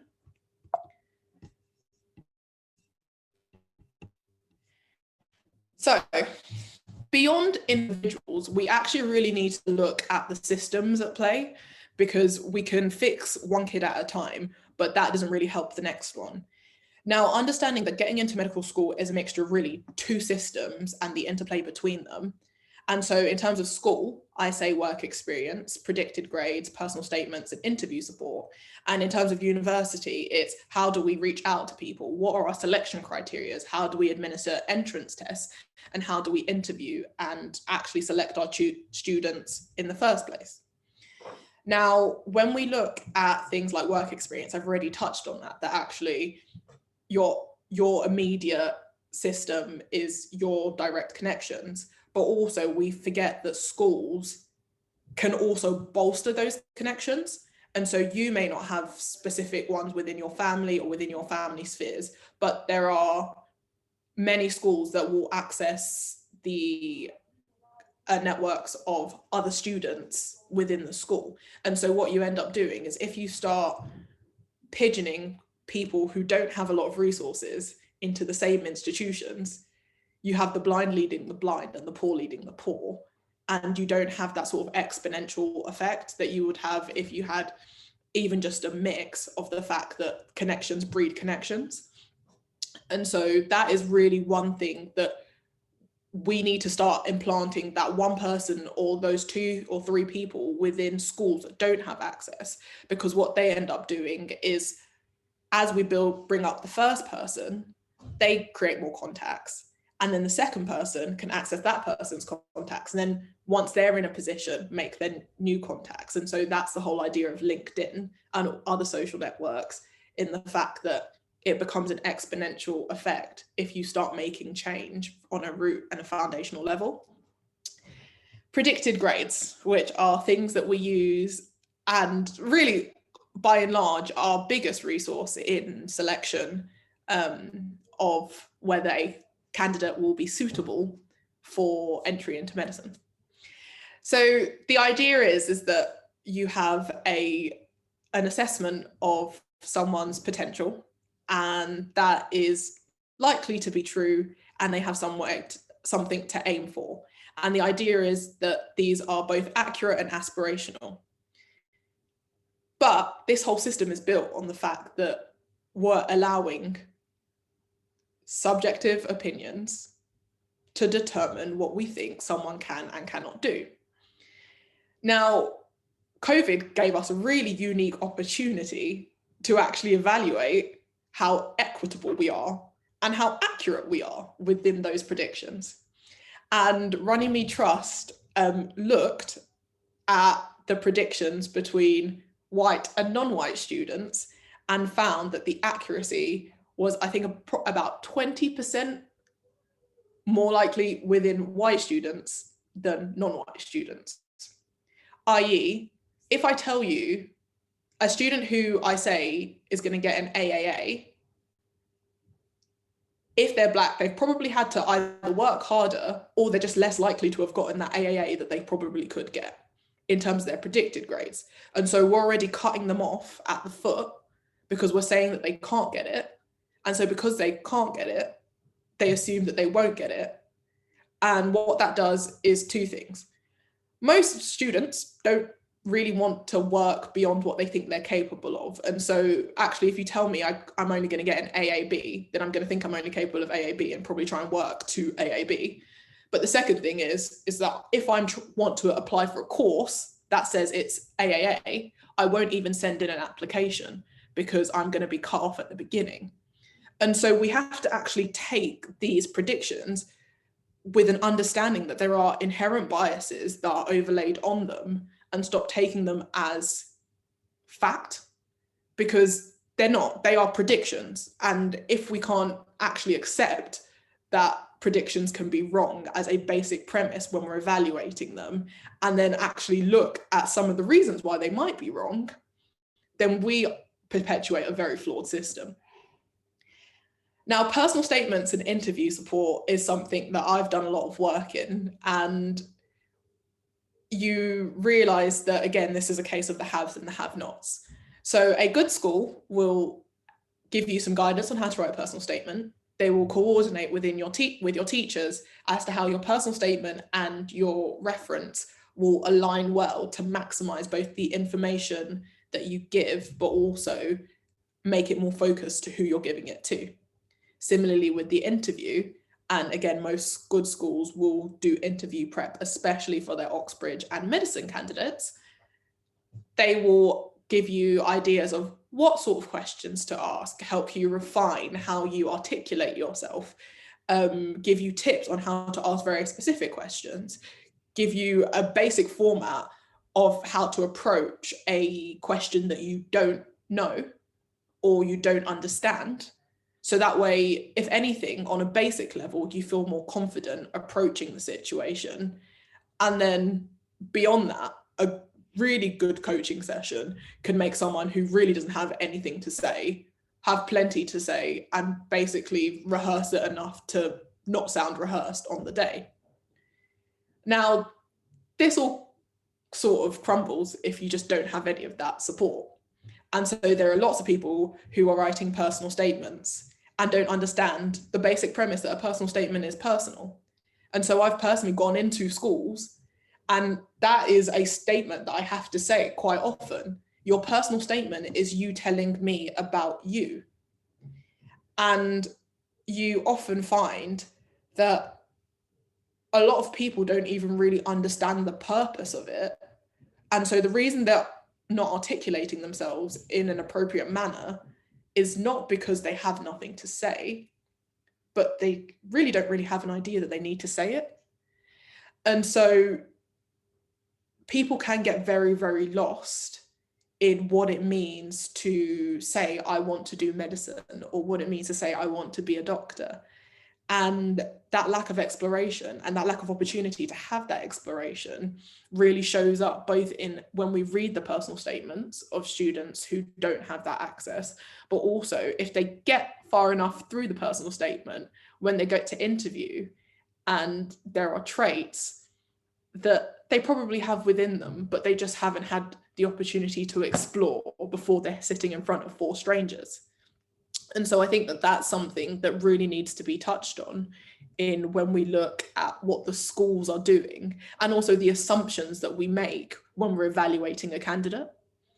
I think the second thing is, well, what are we doing as universities and as institutions to reach out to those people and fill in the gaps where the schools are failing?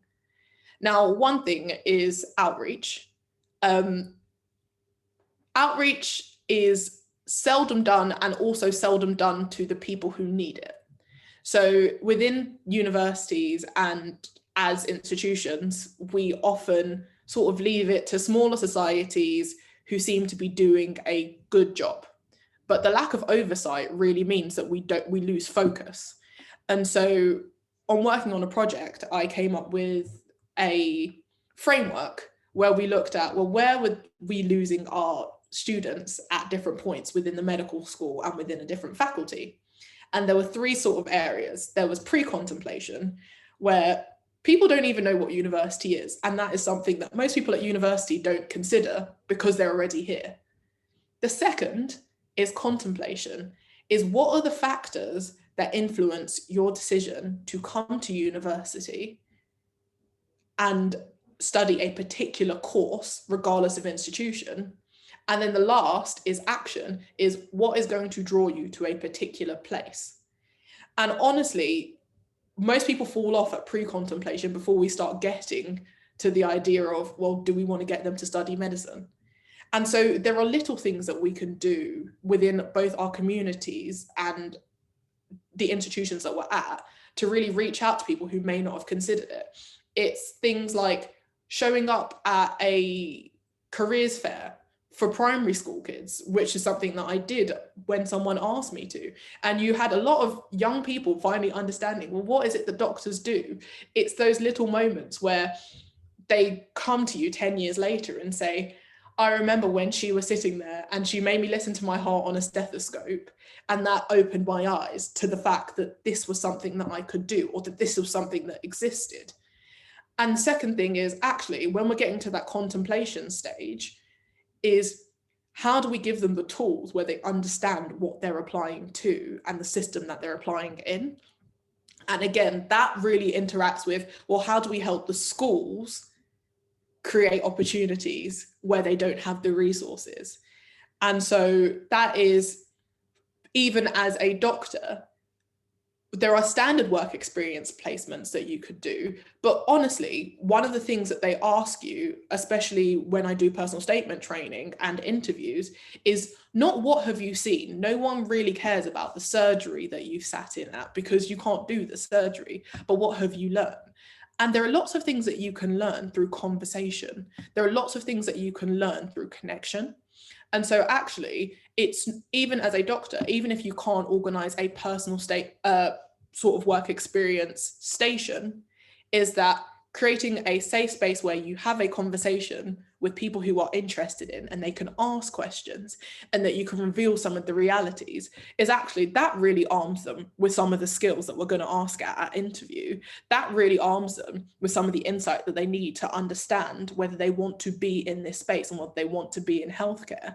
And so we've got to expand outside of the traditional systems and think, why do they exist and how can I replicate them so they can reach more people? And that takes innovation, but that also takes effort, and that takes people on the ground doing the work rather than expecting that the system is going to do it for them. Again, university factors is, we can look at the selection criteria, entrance test, and interview. So I'm not going to talk about them all separately, but just give you sort of a taster to reflect on the fact that when we do these tests and when we create these tests, we have to recognize our biases in creating them to understand how they may go wrong, but also to be able to counteract it. And so when I say we have to understand our biases, I say, okay, we can look at an entrance test.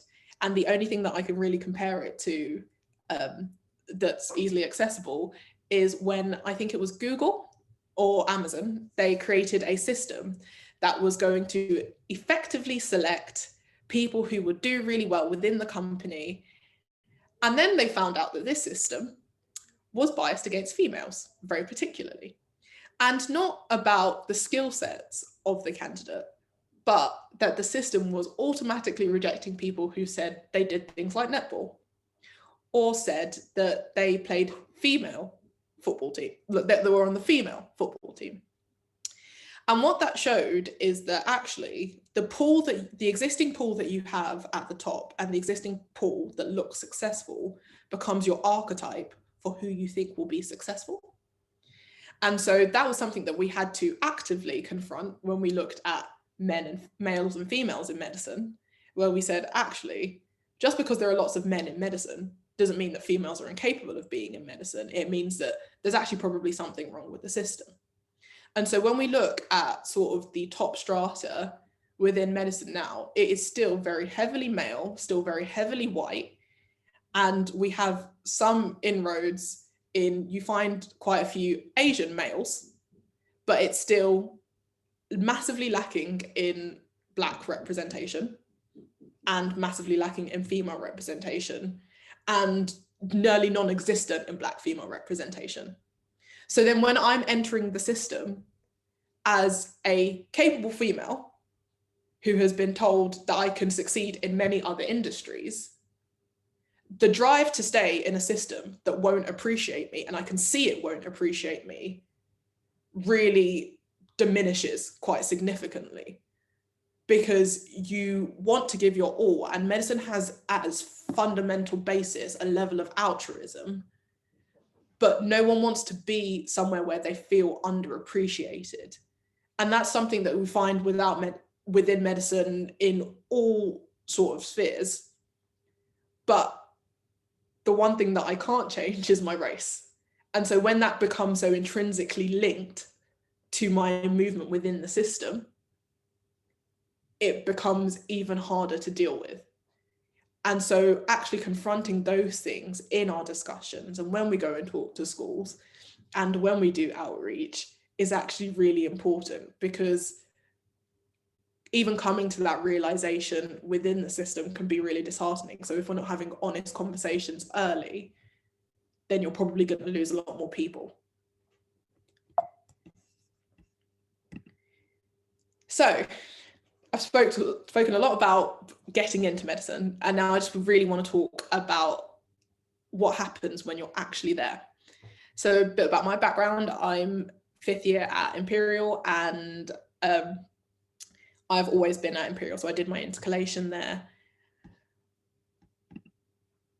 Racism in medicine is a very interesting space, and I think it's reflective of two main issues. One is that report after report after report finds that within medicine, we do have a slight issue with bullying, and that is because we have a whole set of power structures. And by definition, the idea of hierarchy creates a system, for better or for worse, and it does have its functional value, where people are seen as better than or less than, or more important and less important. And so what that does is it makes it much harder for people to speak out against people who they believe have wronged them or who have actively wronged them. And the second thing is that medicine has people who exist in society.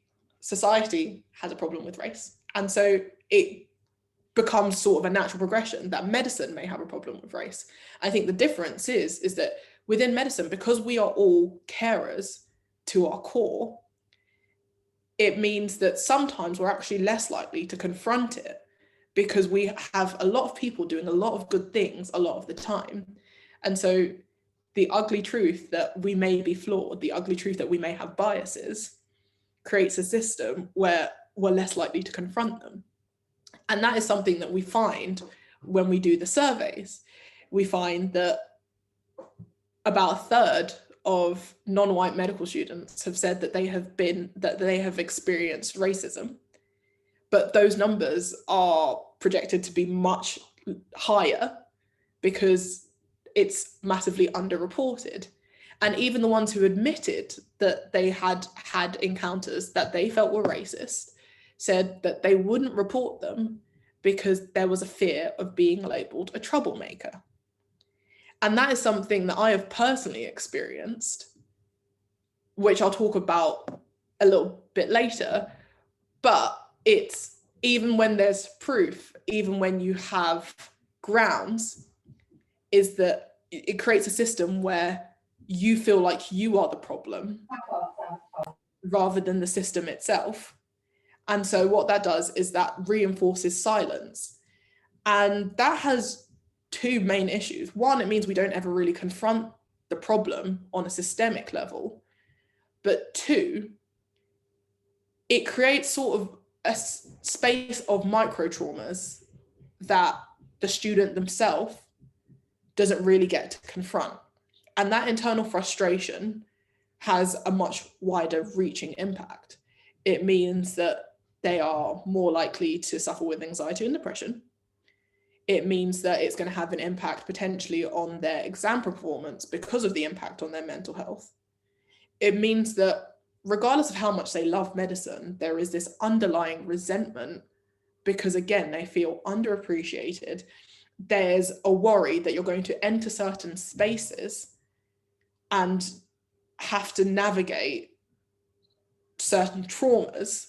And so that creates an inherent fear of being in spaces where you fundamentally belong and then you fundamentally earned. And you see that this sort of trickle down, again, continues within practice. And so there is just this building resentment that they also don't know how to cope with because it's never really been confronted before they've gotten to the space where they're not protected. And so that's, again, something that we need to start addressing much earlier, because if I don't know how to speak up about it when I'm in medical school, I'm not likely to speak up about it when I'm a doctor. And we have to remember that when you're in medical school, you are trainee doctors. You're not just students. There is an idea that there is a straight follow through. And so that means that we need to create, when we're looking at personal and professional development, that is a fundamental part.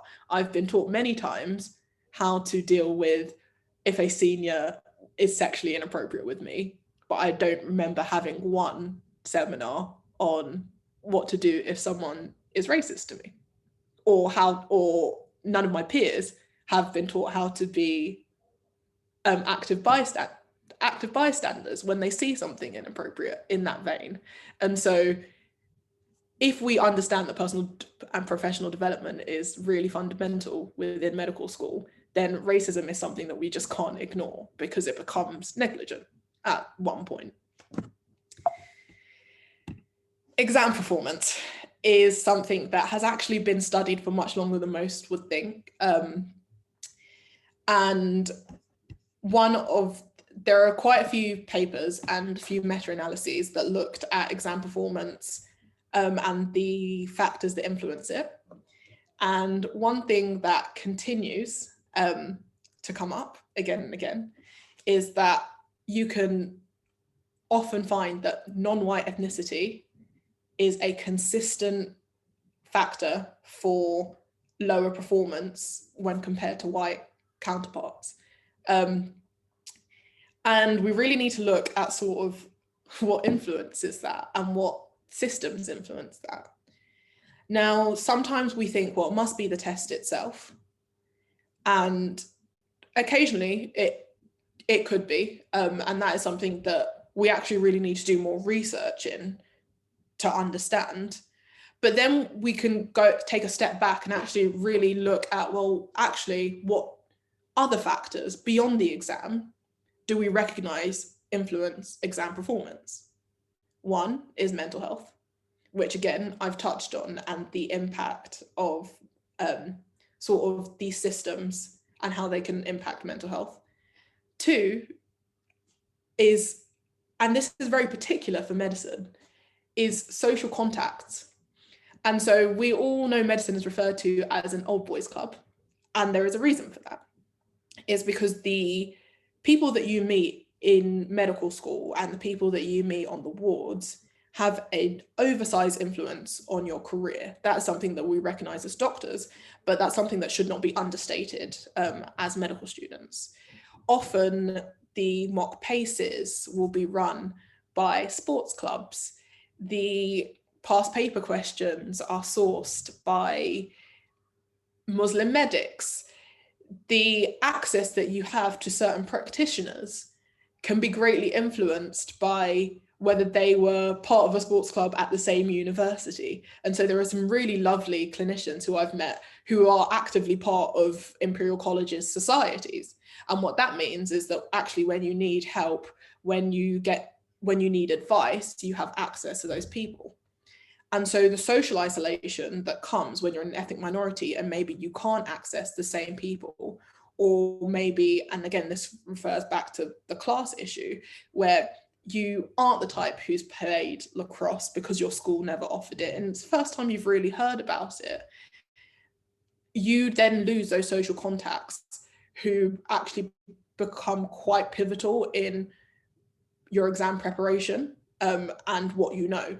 And I remember my first 3 years at university, this isn't isolated to me, but it was in my preclinical years, most of the exam times, most of the exam information was literally spread through word of mouth. And so often you could literally ask a lecturer, when is this going to happen? And it would be a student who answered. And so any disconnect from that network really has quite a negative impact on how you're going to perform. And then there are some really specific examples of how it can influence you. So I'm going to relay a personal story that I had during my BSc year. So one thing that I'd noticed, my dad had, unfortunately had cancer the year before my BSc. And in his initial consultation, I noticed that he'd received sub-quality care, which luckily, being of a medical background, and my sister was a doctor, my dad was a GP, there were certain issues that we could highlight at that moment, and we demanded a second opinion. And so that was the difference between my dad being diagnosed with metastatic cancer and being TTA'd, which is basically discharged on some lansoprazole. And the difference is that the doctor just hadn't touched his stomach, even though he said he had pain around his belly button. And so that triggered in me a desire to, during my BSc year, explore a world in which we got to choose a race of our doctor. And that was based off of research that I'd seen that said that there were better outcomes when you had very specifically for people of colour, where you had racially concordant doctors. And so there was little variation for white patients who received fairly equal care and had equal levels of satisfaction. However, if you were a black or brown patient, you were likely to either receive better care or feel like you had. And so I embarked on my project, and I was given a white male to be my supervisor. I was given a white female to be my coordinator. Now, I loved my supervisor. He was a very lovely man. However, he did declare 3 sessions in, and bearing in mind the first session was us meeting, that I was the expert in this field. Why?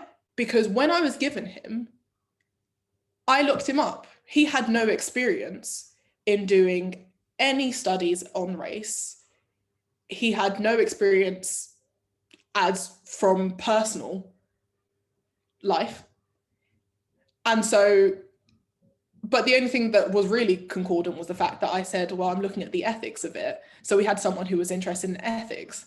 But I liken that to saying I'm doing a hematology project, giving me a neurologist, and then saying, well, they're both doctors.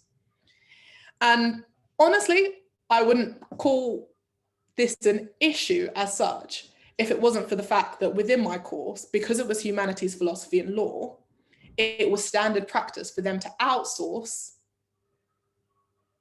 supervisors.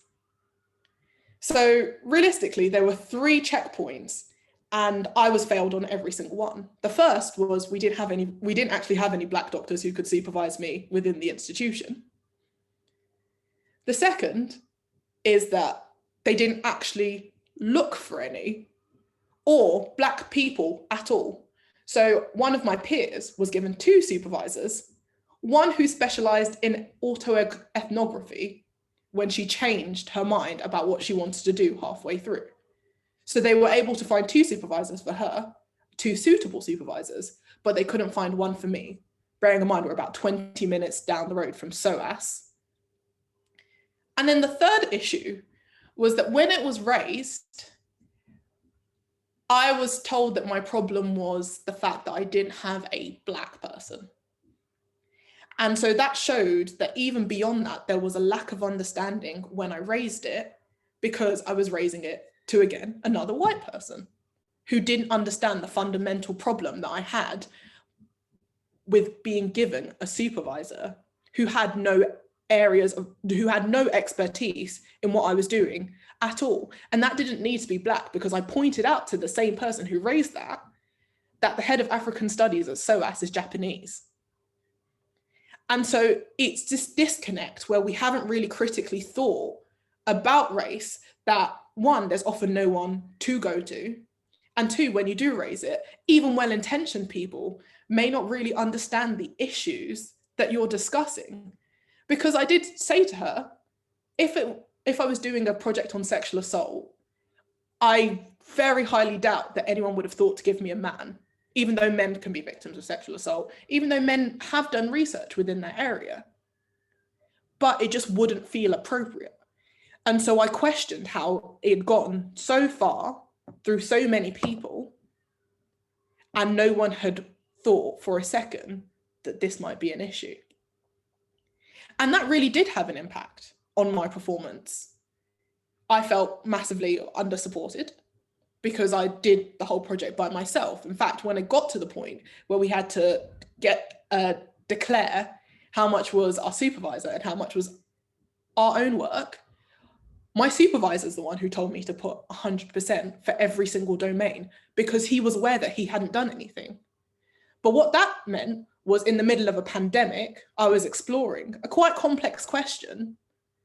It was my first and really only major piece of academic work, and I was massively isolated with no one to go to.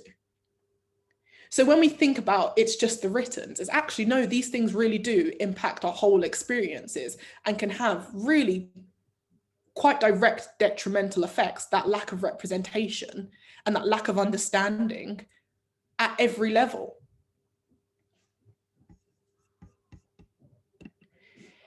Now, the last thing I want to talk about today is professionalism. I have been told I am well-spoken for a black person, or you don't sound black. This was by one of my peers. I have also been told that you must not experience racism because you are like me. This was from a white boy who grew up in the country and went to a top private school. The ideas that we think, because of lack of engagement, our black and brown students face, or really our non-white students face, are often different than what they actually face. And I put "I am not my hair" as a quote because, one, it's the title of a song that I like, but two, it really reflected on something that I've had to think of and really got highlighted within the pandemic as what happens when people see me. So as you can see, I have some braids, and my hair was in an afro last week, and I had a conversation with my personal tutor and she told me it looked lovely. But I have my 5th year PACES in 2 weeks. There is a lot of politicization about very specifically black hair, and more specifically black females' hair. I was speaking to a specialty trainee at St. Mary's who was told that when she first went into surgery by one of the senior surgeons, that her hair had special needs. ICHT very specifically had to confront its own problems with the hair masks at the beginning of the pandemic, when they realized that they didn't cater to this hair that I have on my head. And thinking about my PACES in 2 weeks, I thought, I can't wear my hair in its natural state because I don't know what opinion will be formed about me on first sight because of my hair. I know that these braids make me navigate through certain spaces absolutely fine. And so I'd rather play it safe, because I don't want the patient, who will likely be white, because actually one of the things that we found in exams and in examining is that a majority of the patients that we use in these exams don't really reflect the patients that we find in real life and in this country, which is massively multicultural, and very specifically in London, which is massively multicultural.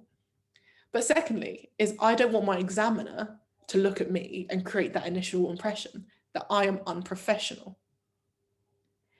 And I remember bringing it up to my personal tutor, and it was something that had never crossed her mind, but also didn't surprise her.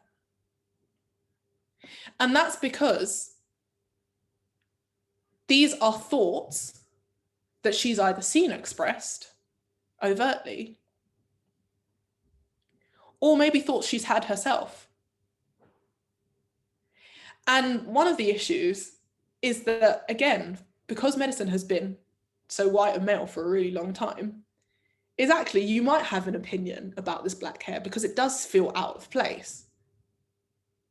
But my ability to empathize with a patient is not determined by my hair. My ability to formulate a care plan is not determined by my hair. My ability to put on clothes that are appropriate is not determined by my hair.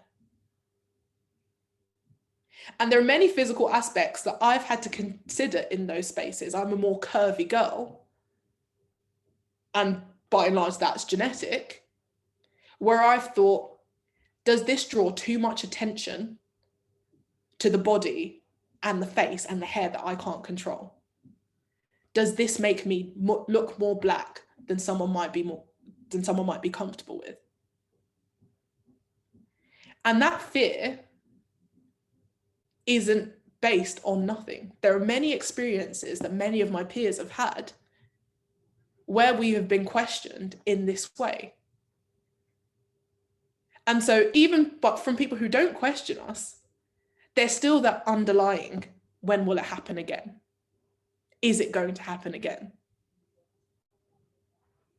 And that can, one, on a personal level, affect your mental health, but two, really affect how you interact with people. Because you either go down the route of overcompensating, or you just give up. And so, again, I think that the last message I just really want to leave with you is think about those biases. Think about how you look at these students. Think about the messages and the confidence that you instill in these students. Think about whether you are approachable. Think about whether you would question someone below you or even someone above you if you see someone doing something inappropriate. Because these are the messages and these are the fears that we have to confront day to day. And the only thing that's worse than fear is loneliness. And no medical student wants to feel like they're alone in this fight. And these medical students are going to be your future doctors. We need more Black doctors. We have a patient group that is expanding in a way that actually not understanding these things can really cause harm to our patients. And so it serves everyone to be more inclusive. It serves everyone to think about these things. It serves everyone to confront these issues.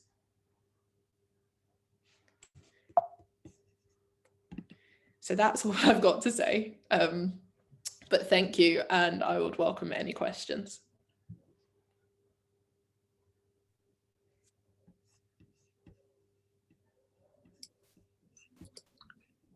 Thank you so much, Alice. Thank you. Amazing.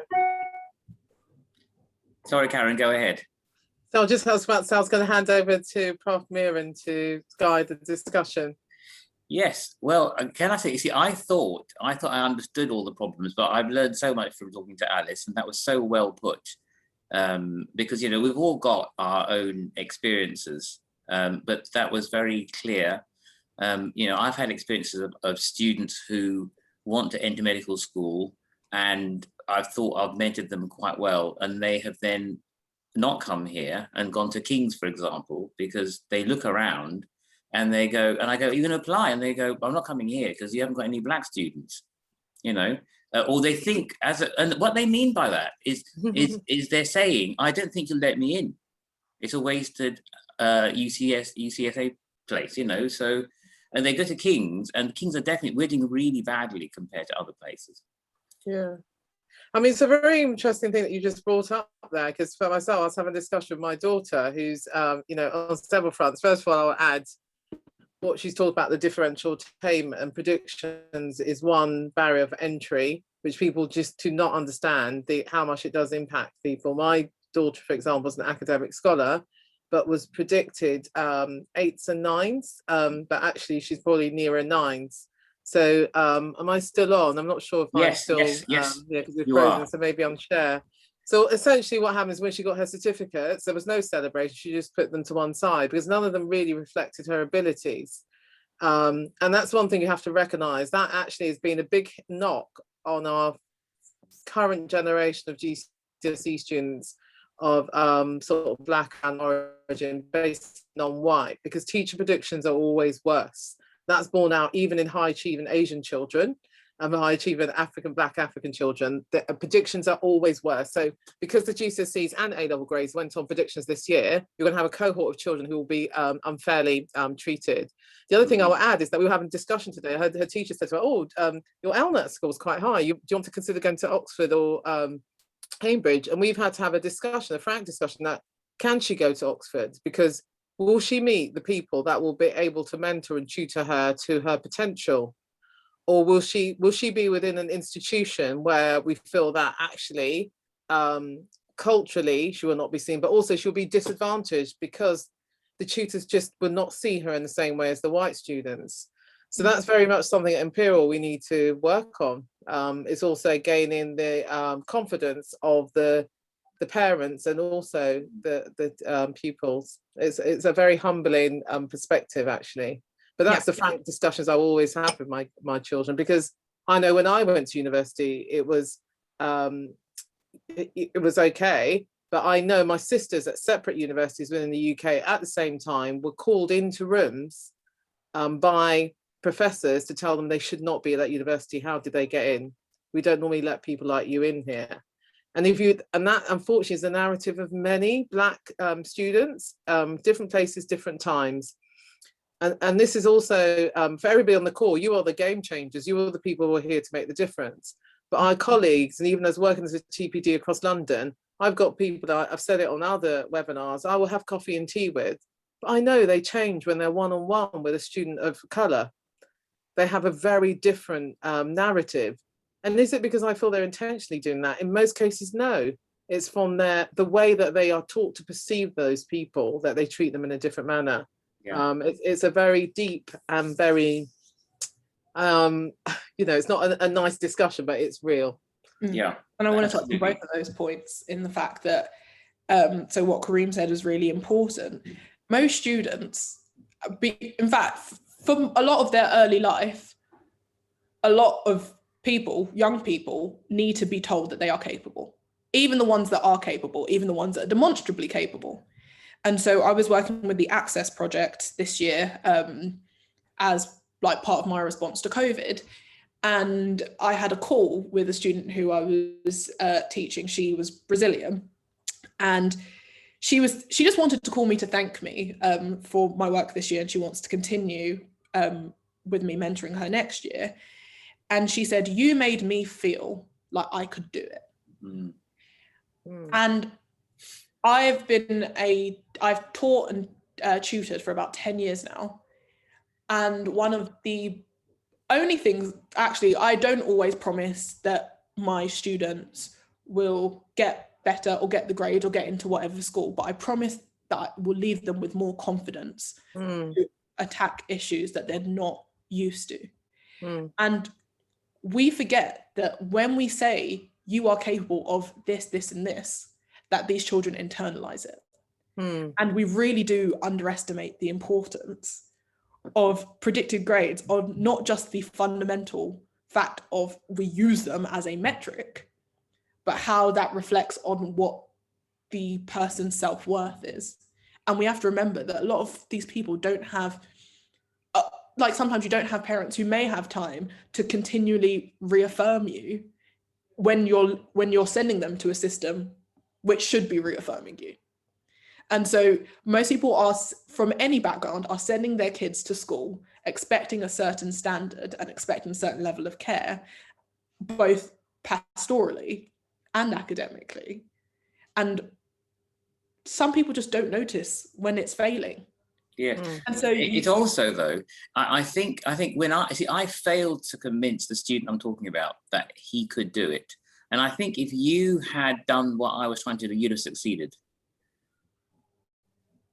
And that's the point. I get asked regularly. The first question I get asked by most Black people when I say go to Imperials, are there Black people? Yeah. The second thing is I have to explain that I've grown up, I've had to learn how to thrive in non-Black environments because I went to a primary school that was majority white with some Asians, then went to a secondary school which had a very similar split of white and Asian to Imperial. And so I've always been, even in systems where I could see they were overtly racist, is that I was nearly universally an exception within those spaces. And so I could see them disparage my friend and elevate me. I had a head teacher who actively vetoed giving me a senior prefect role because I knew all the teachers had voted for me, simply because even 6 months after it got announced, I literally had teachers still thinking that I was a senior prefect. But the same head teacher had the audacity, not even the week after, to ask me to do every single thing that the senior prefects were doing without the role. Because so we've got a question in the chat, Alice. Sorry, just because obviously this is such a great discussion, but we unfortunately have got time.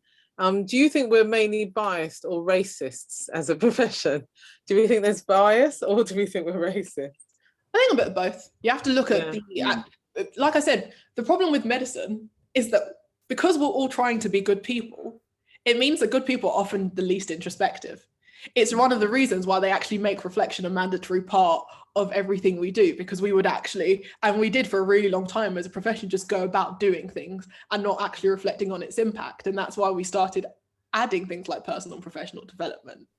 Then we say, okay, well, let's look at the society that we've expanded within. In this country, we have a really bad relationship with race. But because we're in medicine, we think we're good people, we don't actually question the fact that why would we be any different? We could be good people if we weren't doctors too. And so it ends up being a system where we just don't question ourselves in this particular area. Again, we've had to question women. We've had to question inappropriate sexual relationships. Those things have only really come about when we've accepted there's a problem.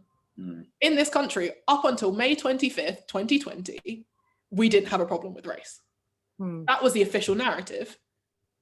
So even when they were doing all of these reports, and I laugh because I've submitted my project 3 days before, and I literally had, on the same day that Imperial released its mea culpa about race, because it was the systematic thing to do, I had a comment which is on, I can find it on Turnitin now, which says, you seem to have been alluding that there is a problem, but you have given me no evidence and no solutions of how to fix it.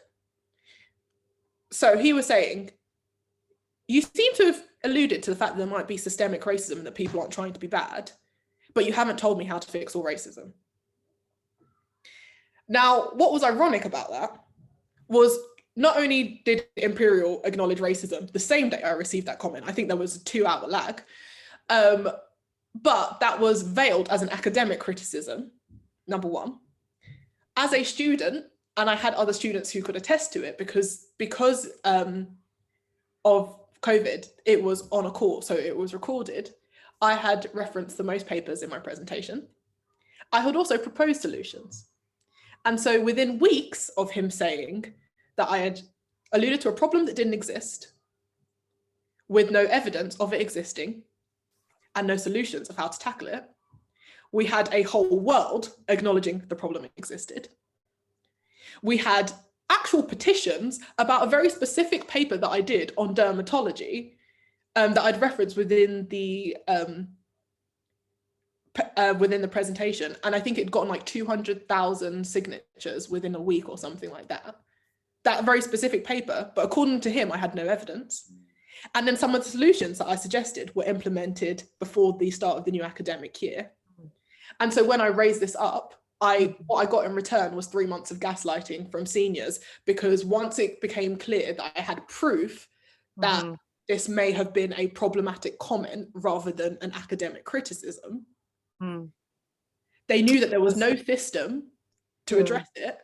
And they knew, worse of all, that if they actually addressed it, because at first they started thinking that they'd just be able to say, oh, this is unfortunate, sorry. But when it became clear that I had demonstrably not, that this was actually just a false statement, they went down the route. So there's one thing I just want to also highlight, if that's okay, Alice, just because obviously time is short. Sorry to cut you.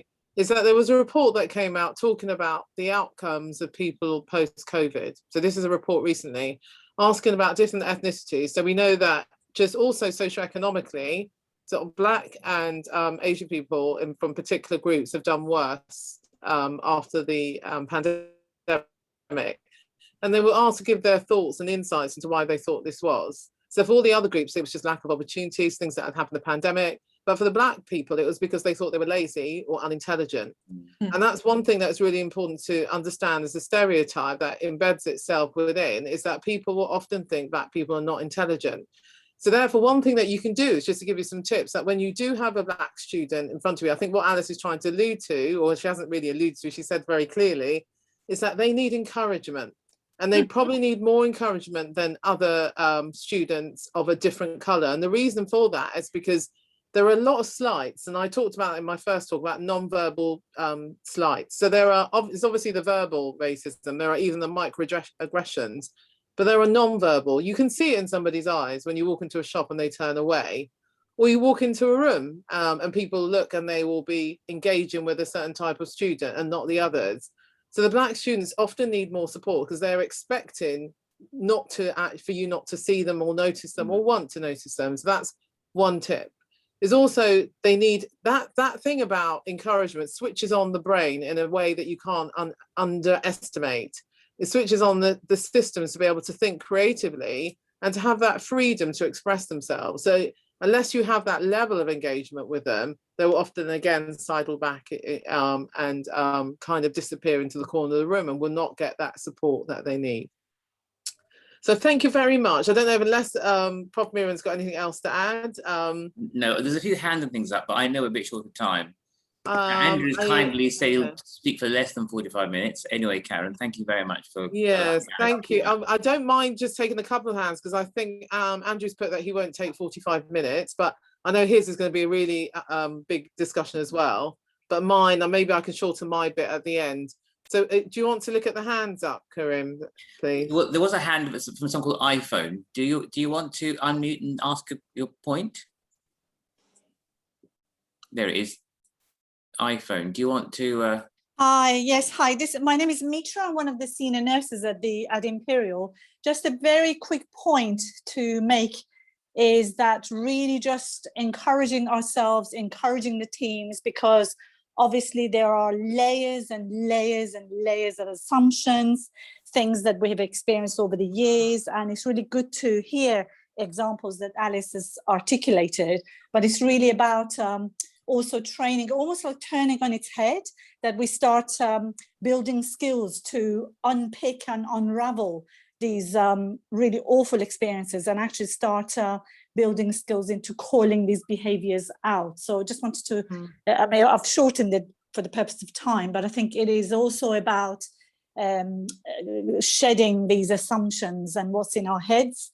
And often that's really not looked into, both for the purpose. So it's really just the stuff that we don't know. And I think it's really learning more about what we don't know. And sort of building skills and knowledge. So sorry, I rushed through it because I know it's the purpose of time, so probably not that articulate, but no, it's very articulate. I hope I got thank you so much. point across. Thank you. Yeah, no, thank you so much. That's fantastic. And just quickly, Alice, if you could email Marissa Taylor, she's a dermatologist who would like to be in touch with you. So just save that email. Just one last thing, in the pathology course, in future, we're going to actually have different rashes and things in different coloured skin, because we just did an assessment in year 3 of things like SLE in black people, because of course it is more common. And of course the rashes are all described in white people. So we've just done an assessment of year 3, so that will be published soon. And it's very interesting. That's Yeah, amazing. That's the point I'd made. fantastic. So it's really lovely. I think I'd spoken to Prof. Sam. About Yes, it. you have. Thank you. Fantastic, excellent. Thank you so much. So we're going to go on to the next session, which again, I'm sure will raise a lot of discussions. So we've got Andrew and his team who have been working really quite hard, and I think there's some other doctors who are not here, but Andrew will let you know. And looking about inclusion into postgraduate medicine, and there are the names of the people that are being involved in this work stream. So hand over to you, Andrew. Thank you. Hi. Well, can I just check I sound normal first, because sometimes my computer makes me sound like Donald Duck.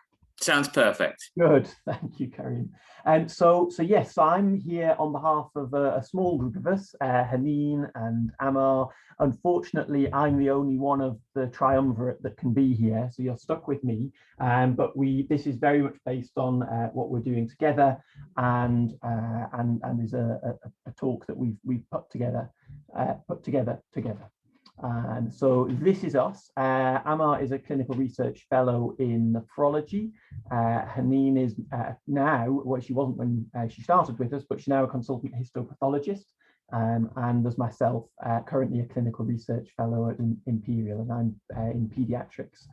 And really the aim of this short presentation is to introduce our small group, share some reasonably up-to-date insights and ongoing changes.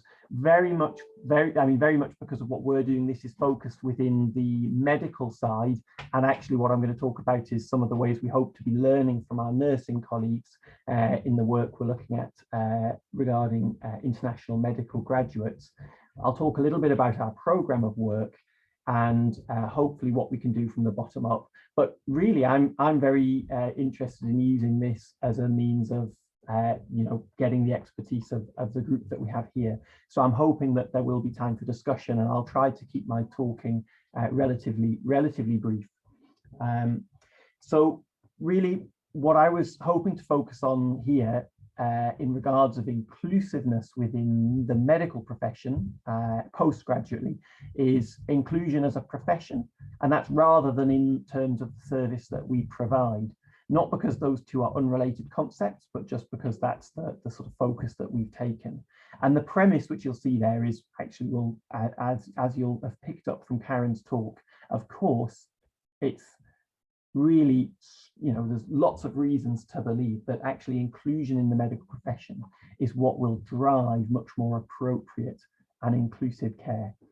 And I've attempted here just to sort of tease out some of the potential components that may be there within inclusion, because I think any of these concepts can be complex, and I will almost certainly have missed out important things here. And if there are things that we're missing from our approach, it'll be important to point us in the right direction here. But inclusion can there's a lot there about representation, about are people seen, are there role models, are there examples to follow, that's related to visibility. But of course it's about more than that as well, because actually you can have people representing all sorts of different groups, whether that's racial, ethnic or otherwise, but actually if those people are stifled, if those people don't feel free to present themselves as they are, then actually that's not full representation and full visibility. And there's also, do people have equitable access to support, protection from harms that may come to them in the profession? Do they get fair and equitable? I've put it equal, but I think probably better to say equitable treatment. And is power distributed equitably? So I think inclusion has to open our minds to quite a range of concepts, and that of course means that it's not necessarily something that can be fixed with one simple thing. So, and what I'm hoping to think about here as well is bottom up and top down action, and that will come out when we start to talk about our work in the sphere of supporting international medical graduates. So Karen specifically wanted us to look at something that I wasn't familiar with, which was the newly announced NHS Workforce Race Equality Standard as applies to the medical profession, because the RES was introduced in 2015, but actually had not been specifically determined how to apply it to the medical hierarchies and profession. So it was much easier to get data from non-medical nursing and other professions. And it's just been announced how they're going to try and align data from the medical workforce with that standard, but we don't yet have data. This just gives you an idea of what we're looking at. So the RES indicators are illustrated in the white sections on the left of the two panels, and the corresponding indicators that have been selected for the medical workforce on the right. So you can see that we've got sort of pay equity, and then some indication of how that's going to be worked out for the medical workforce. We've got shortlisting and appointments, and how that's allied with what you may have heard from the Royal College of Physicians report on postgraduate training and consultant recruitment, which I'll mention later.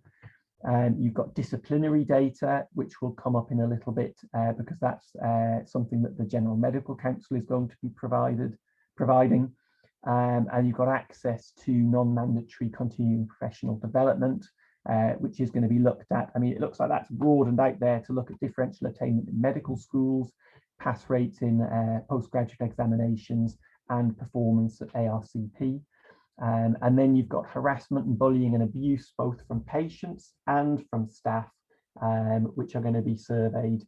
And then you've got people's perceptions of whether their trust provides equal opportunities, and personal experience of discrimination, and then board representation, which is going to be looked at Royal College level and medical school level.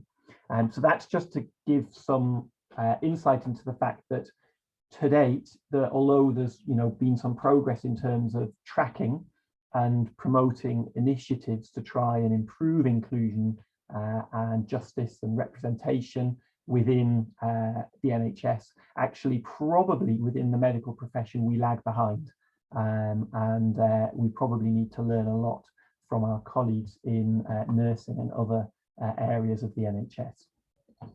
In terms of the RES as it stands, so the sort of the one that covers the whole NHS, not just the medical population, these are some figures from the most recent report showing cumulative figures from 2016 to 2020. So those are all that are available, and I highly recommend you have a look at the RES report. It's quite an attractive, easy to read, sort of very graph heavy 20-page report or something. It's not very text heavy, but it's clear that there are some areas where there's been progress, which is something to be pleased with. That's not progress meaning that the figures have necessarily reached equity, but saying that the inequity is reducing. So those are things that we can be glad about, but there are also some things which are stubbornly persistent, haven't changed, and in which clearly not enough action has been taken. I've pulled out from the spreadsheets, they have some of the figures for Imperial relative to some of these RES indicators. They highlighted at the end of the report trusts that were outstanding performers in some domains and trusts that were very poor performers in some domains. Imperial didn't appear in either of those lists, so neither outstanding nor terrible by the metrics that are reported. But you certainly see that we share the problems. So relative likelihood of white applicants being appointed from shortlisting across all posts compared to BME applicants, and the odds ratio has been persistently around 1.5, 1.6, Imperial's most recent at 1.4. The other figures as you go down, I won't labour them, but by and large, Imperial is fairly comparable. So there's lots of work to be done. So the Imperial figures for board membership actually were 20% incomplete and 80% white. So I didn't know what it would be if we had all of the data. And the RES have come out with a range of actions that they want to be taken across the NHS. So this is very much top-down stuff. So this is about targets for increasing representation. This is about doing further exploratory work to understand things, producing reports, getting more transparency, and so on and so forth. You know, and I don't want to prejudge the goodness or otherwise of the recommendations, but just important to recognise that that's mostly top down things. Within the medical profession, there's been quite a few areas of focus over the last few years. Quite a lot of them have received a bit of press, certainly within the medical profession, but some of them more widely. There's been decades of concern about fitness to practice, referrals and cases within the GMC.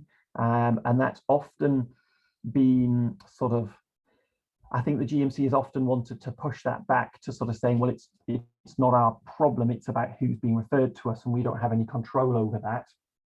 But I think they are eventually starting to take more ownership of the problem. And they commissioned UCL to undertake a pilot study looking at the fairness of the decisions that the Medical Practitioners Tribunal Service were taking. It didn't give totally clear results, but actually, some of it's preliminary, but some of the results were reasonably encouraging. But actually, the fact remains that actually the referrals to that service are an area where there's clearly a lot of bias. And so more recently, that's 2019, you had the report called Fair to Refer, produced by a group of 3 people who were commissioned by the GMC to try and understand why some groups of doctors are being referred more frequently. And they identified a number of issues from this qualitative and quantitative work. And I've sort of tried to summarize and condense some of the recommendations. And they were saying there seems to be a problem with doctors from certain groups, not necessarily actually receiving feedback that would help deal with difficulties and issues in a way that other groups might. So a clear injustice. Saying that actually there's probably inadequate induction or ongoing support for people who are transitioning to the UK professional environment. And that's something that we are looking at very much. That there's probably an overrepresentation of people from some groups being in isolated roles, segregated roles, and then lacking the same access to learning experience of mentoring and support. Leadership that's remote and inaccessible and allowing cultures to be divisive, and the sort of classic NHS focus on blame rather than focusing on learning, and with that high risk that blame gets much more easily loaded on outsiders, short-term appointments, locums, etc. And they made a few recommendations, one of them being to improve induction, feedback and support for doctors new to the UK or the NHS, which I've put in bold because that's something we're very much focusing on. Addressing systemic issues that prevent focus on learning and not blame. Consistent, engaged, positive and inclusive leadership across the NHS, which is why we have to be so thankful for leaders like Karen. And I hope that Karen doesn't stop progressing up the hierarchy in spite of all the difficulties you've talked about facing. And a UK-wide mechanism, so this is top-down, to ensure that these recommendations can be delivered. That's always the hard bit. How do you make sure that good recommendations get acted upon? And there's a news story this year from the BMJ. I didn't manage to find the press release on which it's based or anything on the GMC website, but I didn't have enough time to look thoroughly. But the BMJ were reporting on the GMC now setting targets to end disproportionate complaints against ethnic minority doctors. And what that means is that they're saying they realise that they need to be reaching out to the people within the hospitals who ultimately are often deciding whether things are being referred to the GMC, and that they need to be making sure that they are able to work in a way that is not disproportionately preceding complaints. And then, of course, we can't talk about inclusion and injustice and racism within the NHS without thinking about everything that we've seen over the last year and the way in which the pandemic has laid stark both within the society, within our society, within our health service, so much of the bias racism and injustice and the disproportionate impact that there's been on Black, Asian, ethnic minority staff. And we've got an early report from the pandemic there that was in, I think that was the BMJ, reporting that 2/3 of the healthcare workers who were known to have died from COVID were from ethnic minorities, which was a massive overrepresentation. We've got a 2020 news story from the BMJ saying that the government are going to look at the disproportionate impact on ethnic minority healthcare workers. And I mean, you know, there's clearly been massive issues here about PPE, about what roles people are in, about how well people are protected from the risks, and things that go far beyond just the mentoring and support and, you know, help with induction that we are focusing on. But of course, we can't talk about this area without mentioning this. And just the other day, I was seeing that there's a doctor presenting some work with international medical graduates in pediatrics at the RCPCH conference, which has been ongoing this week, and showing that actually, you know, what a major issue that so few have been able to travel to visit close family in the last 18 months. And of course, it's very difficult for anyone to get access to long periods of leave. Only 6% have been able to get leave greater than 3 weeks. And how much leave do you need if you're going to travel to see family and come back and quarantine? So, you know, in so many ways, the burdens and challenges of the pandemic being disproportionately borne by our international medical graduate workforce. So to talk a little bit about the work that we've been doing, when we started meeting with Karen, the three of us, Amar and myself, we had all either recognized or had direct experience of limited support for international medical graduates, especially at the start of their UK careers. And Haneen came to the UK a long time ago and felt that things had changed a lot, but certainly has experience of that. And we believe that a lack of good early support for international medical graduates can be the sort of thing that sets a foundation for all sorts of other difficulties then further down the line. And this comes from the report that I highlighted, the Fair to Refer report, and saying that arriving in the UK to practice medicine for the first time is challenging and daunting. And many NHS bodies that employ overseas doctors make inadequate provision to help them with this transition. So if unsupported, the difficulties they experience during that transition can undermine both their confidence and how they settle into their new circumstances. And then you've got a quote there, you know, the simple things, how to rent a house. I mean, I say simple, they're not simple. I know they're not simple. How to rent a house, sort a utility bill, get a bank account, the practical stuff that burdens you and is then going to mean how do you have the energy to, you know, get the best out of settling in at work, you know, so even outside the work things. And from Haneen pointing out, you know, that even after you get into, well, successfully starting your UK career, you need to be guided through how do you succeed in that career? How do you make your CVs competitive? How do you make sure you're getting access to opportunities? And we talked about, is there, you know, are these things being offered out fairly? Access to audits, research, publications. And so, you know, people could spend years dealing with the obstacles, the barriers that are in their way, both inside and outside of work as immigrants. And then at the end of it, then be faced with a much greater struggle getting into the next levels. And I've allied with that the 2019 Royal College survey of Royal College of Physicians survey, I should say, survey of people completing their training and progressing into consultant posts. And that shows a clear bias towards white applicants at consultant first consultant interviews, and that is spurring on some further work to understand and try and prevent and mitigate that bias. So if educational supervisors aren't aware of the sort of difficulties that international medical graduates will face, can't help them navigate them, then how are they going to, you know, become competitive candidates? So the quote from the news report into that 29 survey was that 29% of white respondents were offered a post after being shortlisted for the first time, and that was compared with 12% of BAME respondents. So a real stark discrepancy and clearly a big injustice.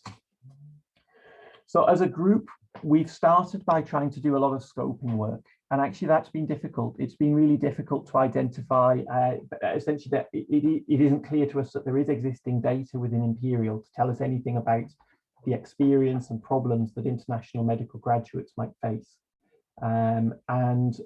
People have tried to help us get information out of Healthcare Education England, but they haven't been forthcoming with national intelligence. We certainly asking at trust level, we haven't sort of gone around polling individual department leads, so please let us know if there are areas of good practice, but we haven't been able to obtain evidence of clear trust or departmental level additional support or induction for international medical graduates. What's clear is that mechanisms are much better established for nursing, and Joe Fisher in the Nursing Directorate has put us in touch with people who have a lot of expertise in that area. What we've been able to do is identify people who've got real expertise here and who can really help to guide what Imperial needs to do to serve international medical graduates better. I don't know, those of you who are active on social media may have come across Team Soft Landing, which is a new initiative within paediatrics launched by international medical graduates to help other international medical graduates as they transition into their UK careers. And I love the name Soft Landing, and you'll see it's got a beautiful logo of a hot air balloon. And then just following Team Soft Landing, there's a sort of less specialty specific group launched called the Head Start Project. But I think a very similar model of peer-to-peer support, networking, mentoring and training sessions. And I dived immediately to go and look at Great Ormond Street Hospital as a paediatrician because they employ large numbers of international medical graduates, and it's clear that they have a dedicated programme for the support of international medical graduates. So we want to learn from them.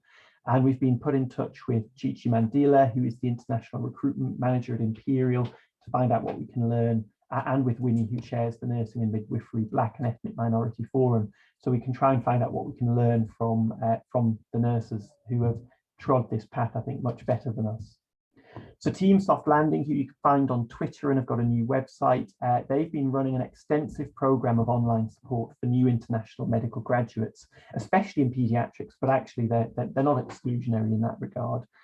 They had a launch event for paediatricians new to the NHS. They've been running short talks, monthly webinars, lots of discussions on Twitter, mock interview practice. They had a webinar on how to survive ARCPs. They're about to have one on leading journal clubs and research activities. And they're developing a network of regional reps and social hubs. And they just had a really wonderful interaction on Twitter recently where they were just promoting people to have a pause and take nice photographs and share cultural moments and food and all sorts of things just to help people try and feel a touch of home when they're in another country. And they've shared the results of a survey recently. I think this is being presented at the RCPCH conference again, and I'm hoping that this is going to be shared in more detail. But 80% of IMG paediatricians across the UK said that the trust induction didn't meet their needs. 60% didn't feel confident in their first on-call, and that was despite being extensively experienced in their home countries. 98% agreed that tailored workshops to meet their needs would be helpful, and more than 90% thought that having mentoring besides their educational supervisors would be more beneficial in terms of support. That's the Head Start project on Twitter, started in April 2021, and that's just showing how Great Ormond Street has dedicated website for international medical graduates, quite an extensive index of resources, and it looks like they've got a program of support and some dedicated education support. And through this process, we've learned about some new initiatives. Again, I mean, it's clearly not just at Imperial that the thoughts are arising. You know, what do we do to serve international medical graduates better? I think other people are thinking about that as well, very belatedly. Health Education England have a programme called Career Refresh for Medicine, which is designed to support people who have had a break in practice and those who are new to the NHS return to UK practice. And the General Medical Council, which any international medical graduate will tell you mostly just takes lots of money from you, lots of papers from you, and makes you do lots of difficult exams, are starting now to provide a welcome to UK practice event. Although I looked at it and it does look like it's heavily heavily weighted in favour of support with dealing with ethical issues and things. It didn't look like it was especially comprehensive about all the sort of issues that people might face. This is the plan that we've got up with. And this is where I think it'd be great to see what your thoughts are, and if people want to get involved. We've had a really instructive meeting with the people behind Team Soft Landing to get their expertise and to explore how we can work in parallel to be trying to share learning and work out how what we do at Imperial can be used potentially to support other trusts. We're looking forward to catching up with Pinky at Great Ormond Street and Chi-Chi locally to understand best practice and experience. I'll show you on the next slide. We're going to run a focus group on the 8th of July at 2 p.m, inviting any international medical graduates at any level within Imperial to come and share their experiences, their thoughts, their recommendations, what they need now or what they think they would have needed when they started that would have helped them get started better. And then I think because that will potentially lead to us talking to a narrow group or a smaller group, we'd then like to follow that up with a survey that lets us get some insights from a wider group. And we're hoping that that can lead us to a combination of setting some standards that we think Imperial should achieve and making an action plan for how we can do that, involving the stakeholders who will be helping to implement that. And as I say, we really want to align that work with Team Soft Landing so that it can be not just Imperial only, and that this can hopefully be to some extent a reproducible model. So this is advertising our focus group on July the 8th. Please take down Amar's email address and get in touch with her to get details. We'll try and get that shared through the Medical Education Directorate and try and get some posters dotted up around the hospital sites and share them through the mess, etc. So I'll pop that up at the end again with I'll maybe put the email address into the chat actually, because I've probably not enough time to type that out. We don't want to prejudge the sort of interventions that will help, but obviously there's already some ideas out there as to what can help. The first thing to say is it can't be left to the deaneries. Deaneries are doing some work in this area. It looks like actually general practice probably leads in this area from what I could see. But actually we know that most international medical graduates, it's going to take some time to get into a training program. And so we can't just leave that to the deaneries. There's clearly going to be some generic work. Actually, I mean, anyone who's joined Imperial as a doctor will know that, actually it's really hard. And actually, so anything that can be done to optimize onboarding doctors with Imperial that works for everyone will help international medical graduates. And also, we've also got to think about actually how do we work bottom up? How do we educate our medical workforce so that they have some insight into the challenges that international medical graduates may face, and that they're better able to pick up on problems and help point them to areas of support if they don't know where to go. But then thinking about the specific offer, how can we tailor or offer additional induction to international medical graduates? Are there simple things that could be provided just in the form of written or electronic material right at the point of recruitment that provides guidance and signposts resources? Team Soft Landing are preparing a handbook, and we're really hoping to be able to take and adapt that. And then there's access to mentorship and networking. So of course, actually the suggestion that's come from Team Soft Landing is access to dedicated mentors. But the other side is, can we offer additional training to educational supervisors? Can we have a specific cohort of educational supervisors who are clearly better equipped to support international medical graduates? And can we assign them so that we know that their educational supervisors are going to have the skills that are needed? Can we provide a single point of contact within Imperial for issues that international medical graduates may face as they're starting out? Do we need a forum like we've got other fora within Imperial for staff groups to provide for sort of peer-led support, as well as pointing people to pan NHS paramedical organisations that do that?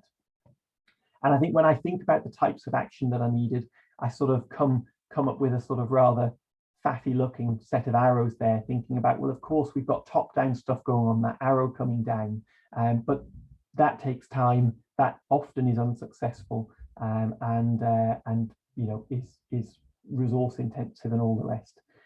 So what can we do from the bottom up that involves the whole of our medical workforce? What can we do that's horizontal, that involves peer-to-peer, that involves networking, the sort of stuff that Team Soft Landing are doing? And I think, you know, top-down work is going to be most effective when it's enabling and encouraging the bottom-up work and the peer-to-peer work. And as I was talking about this, kindness came to mind, because the bottom-up stuff is going to be, you know, actually how much of this stuff will be achieved by having a workforce that's more kind. If we have a workforce that is kind and sensitive to the needs that international medical graduates may face, they'll be better able to pick up on the problems and refer. But that requires making sure that we are kind in a way that is genuinely inclusive and understanding, and not kind in a way that's really culturally specific. That was just pointing to you know, Bob Klaber, one of our, I forget the exact title, but one of our medical directors, and his obsession with kindness. And I love that Bob pushes kindness being represented at Imperial from the top down. And I hope that that succeeds. So after my sort of my waffle and my slides, which were, I just think, compared to the slides we had before, which were just a model of beauty and not reading out what's on the slide, you've now had me tied. It's not true, Andrew. They were fantastic. We won't allow you to say that. That was a brilliant, brilliant talk. I've learned so much from what you've put up there, and I'm sure that everybody else in the audience has too. So thank you so much. All the articles that you brought together with a narrative of what's been happening, really, really good. Again, somebody's put into the chat an interesting article today in the Times, which I don't normally read, but it's flagged to her.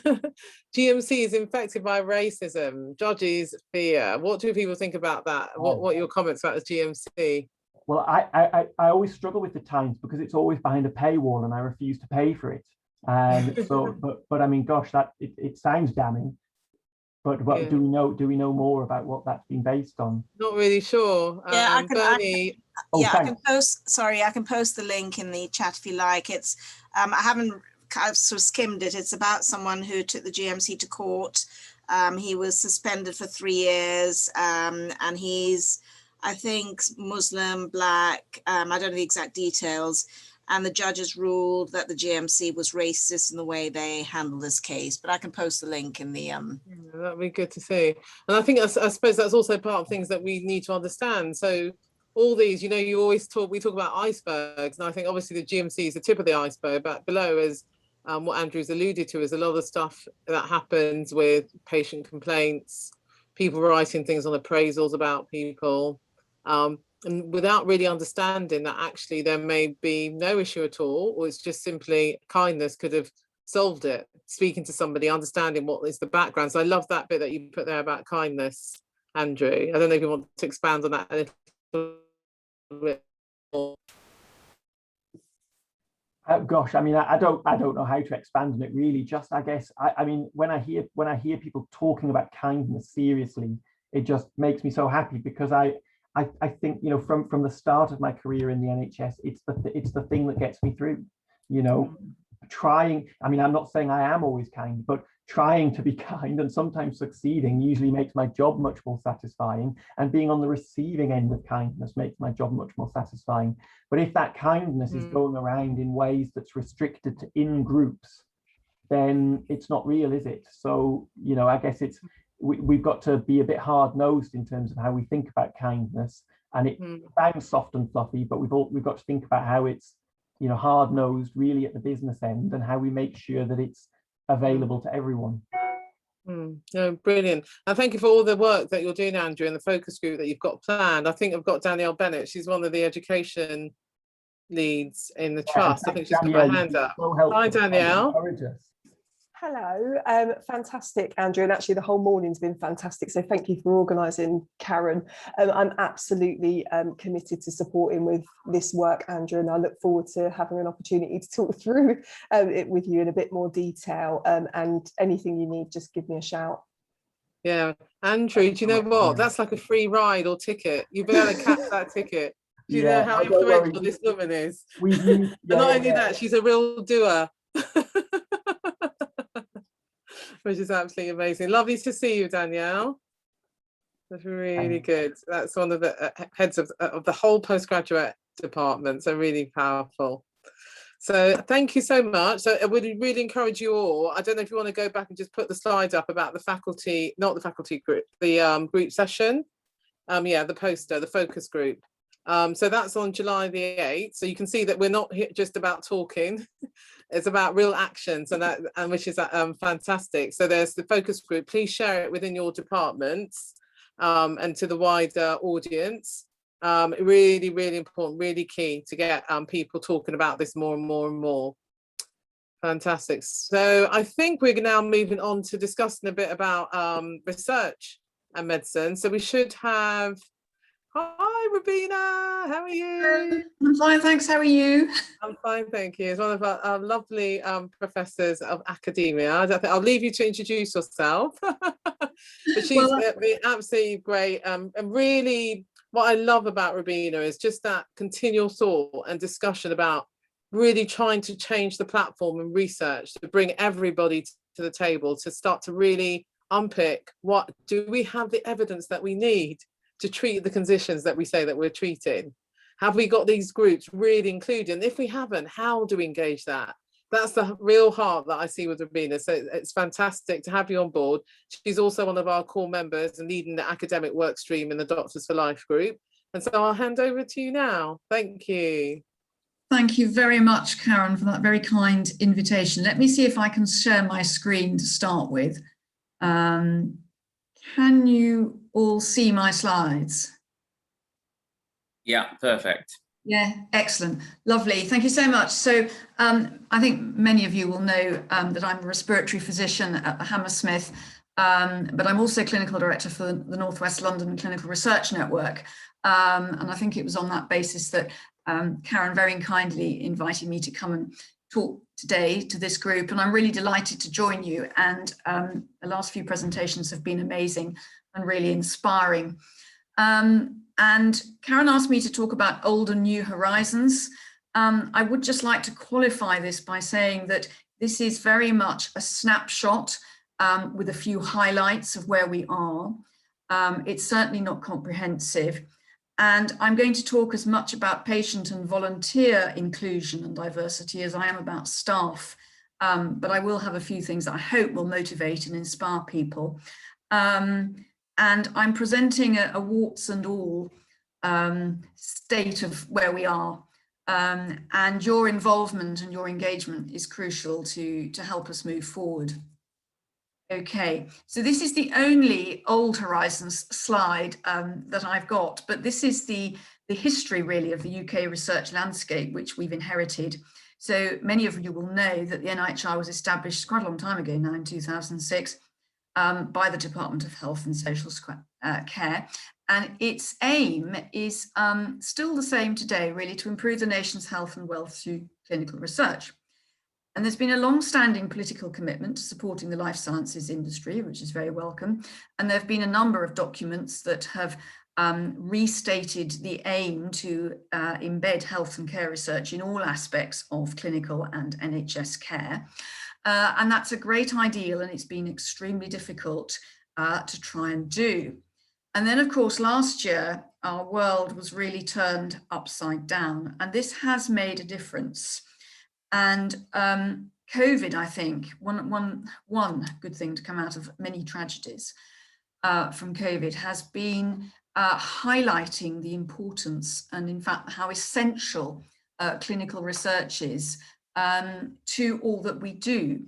And the NIHR, which of course doesn't just run the clinical research networks, but also the Biomedical Research Centre, which we have at Imperial, and a host of other centres, has been very much involved in helping to find new treatments and develop vaccines, think about preventing disease, evaluating diagnostics, and researching the long-term impact of COVID. And it's been amazing to have research highlighted in television broadcasts and briefings and so on. So I think everybody now, both the public and those working in the NHS, understand how important clinical research is. So that's I think, given us a huge boost. And just to try and be a little bit inspirational, this of course is highly political, but the NIHR's work in tackling COVID was recognised in the Queen's Birthday Honours, and the three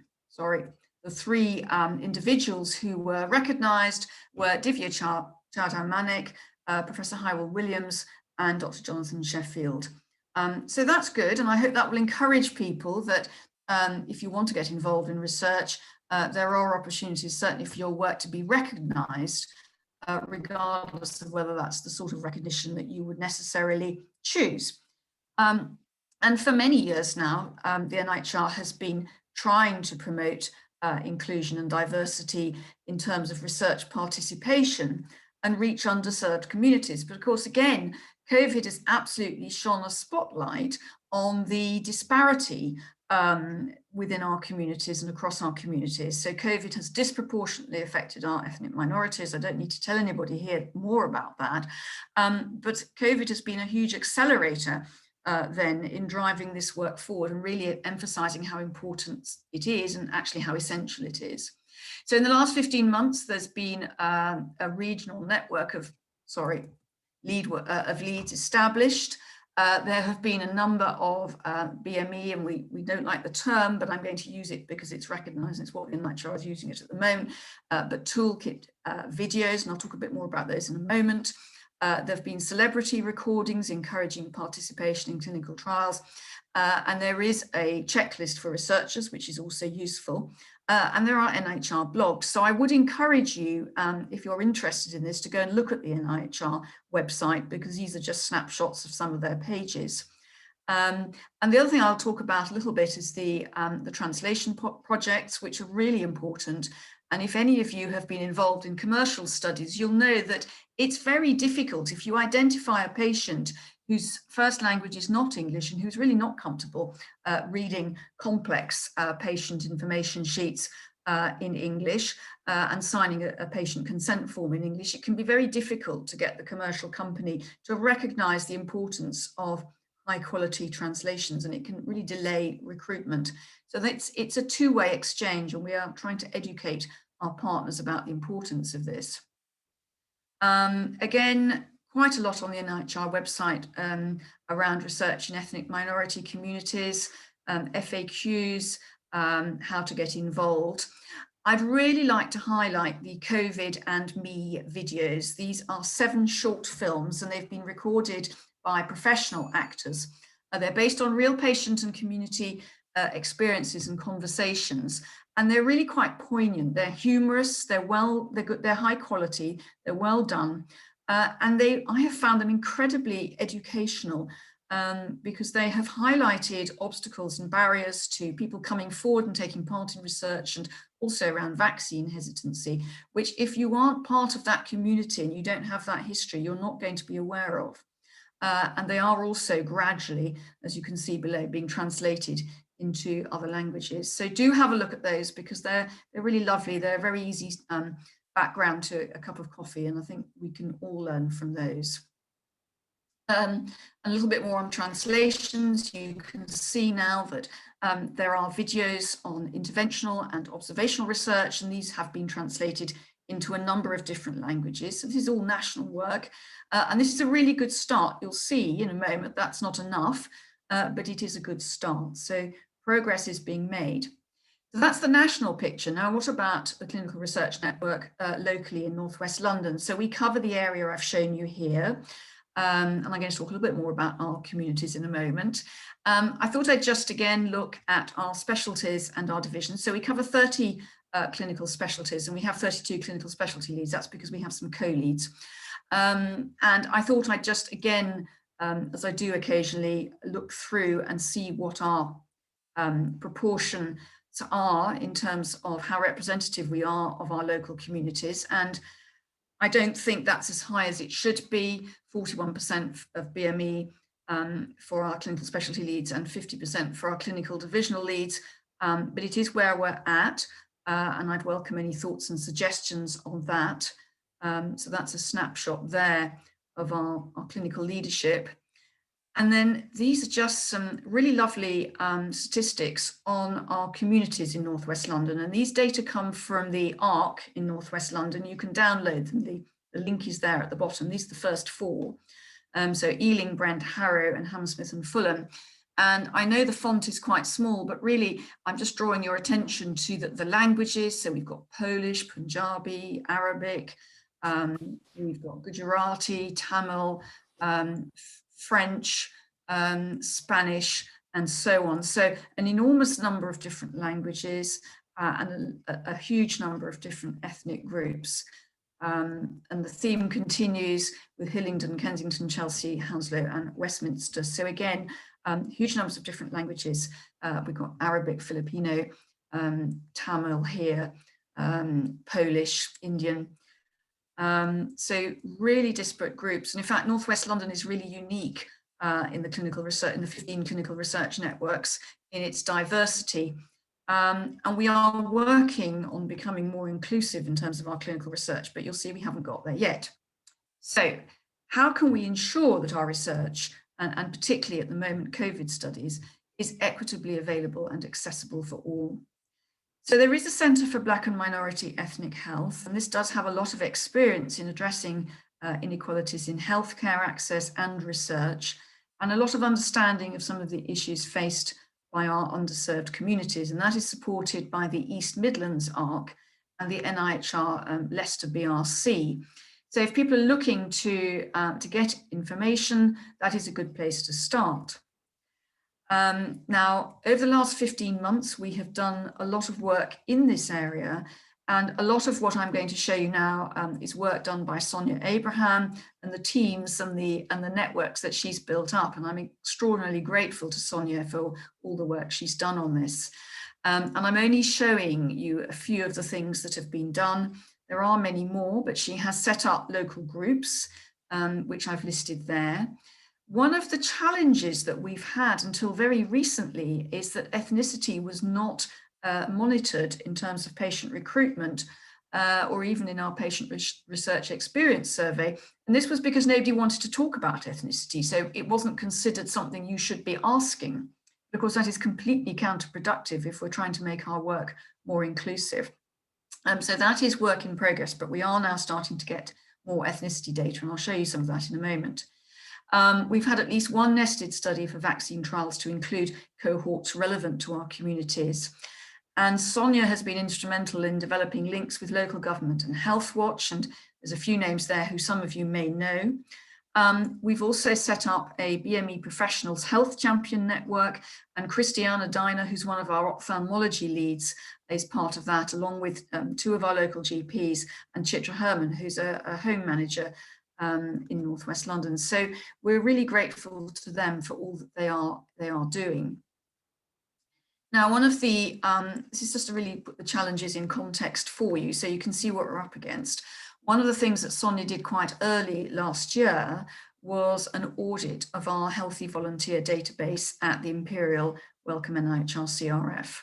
And I think the problem is illustrated right at the top of this chart. So nearly 60% of our healthy volunteers on that database are white British.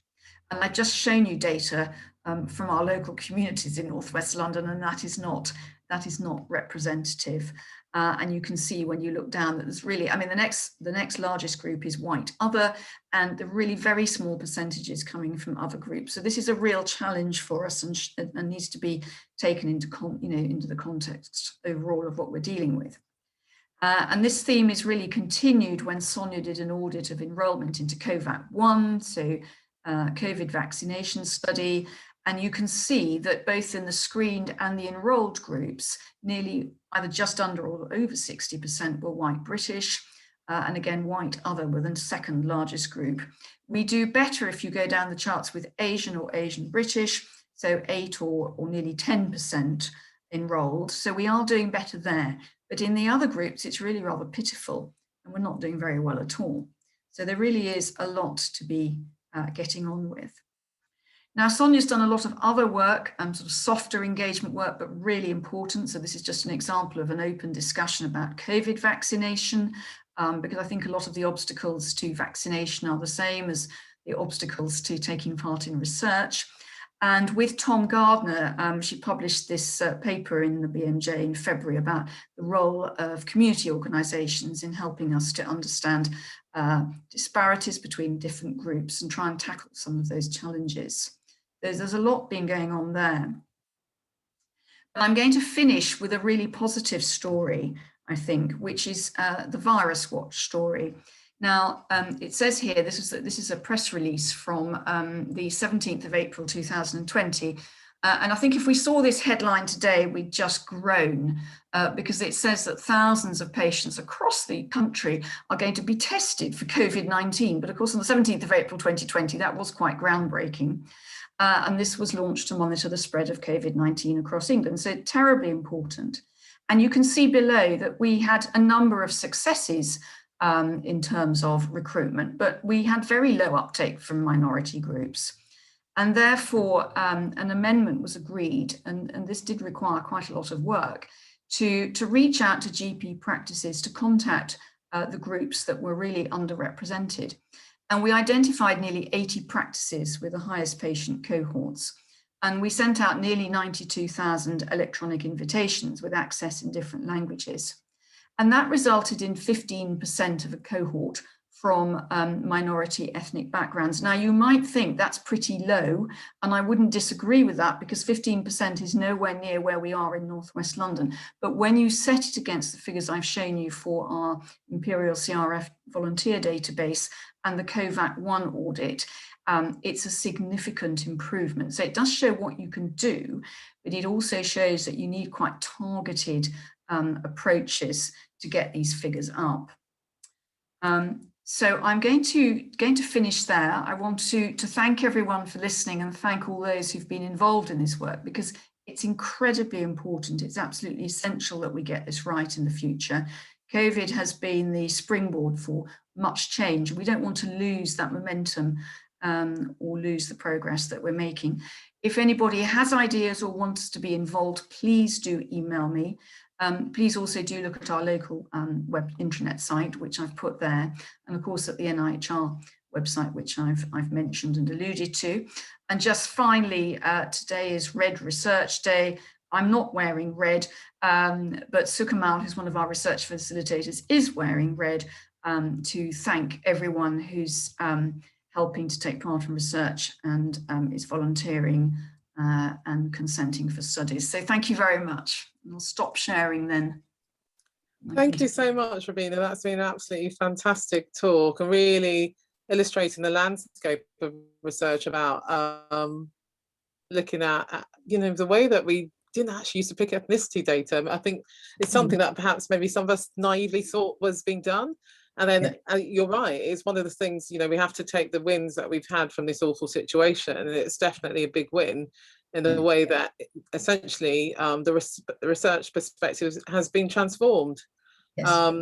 I do love the include work as well. I know you mentioned it there, and I've actually used that even to map what are some of the things that have been done clinically. So any of you that are on the call who are educators, it's a fantastic resource which talks about how you should align what you do to ensure that you've got that diversity, inclusivity in it.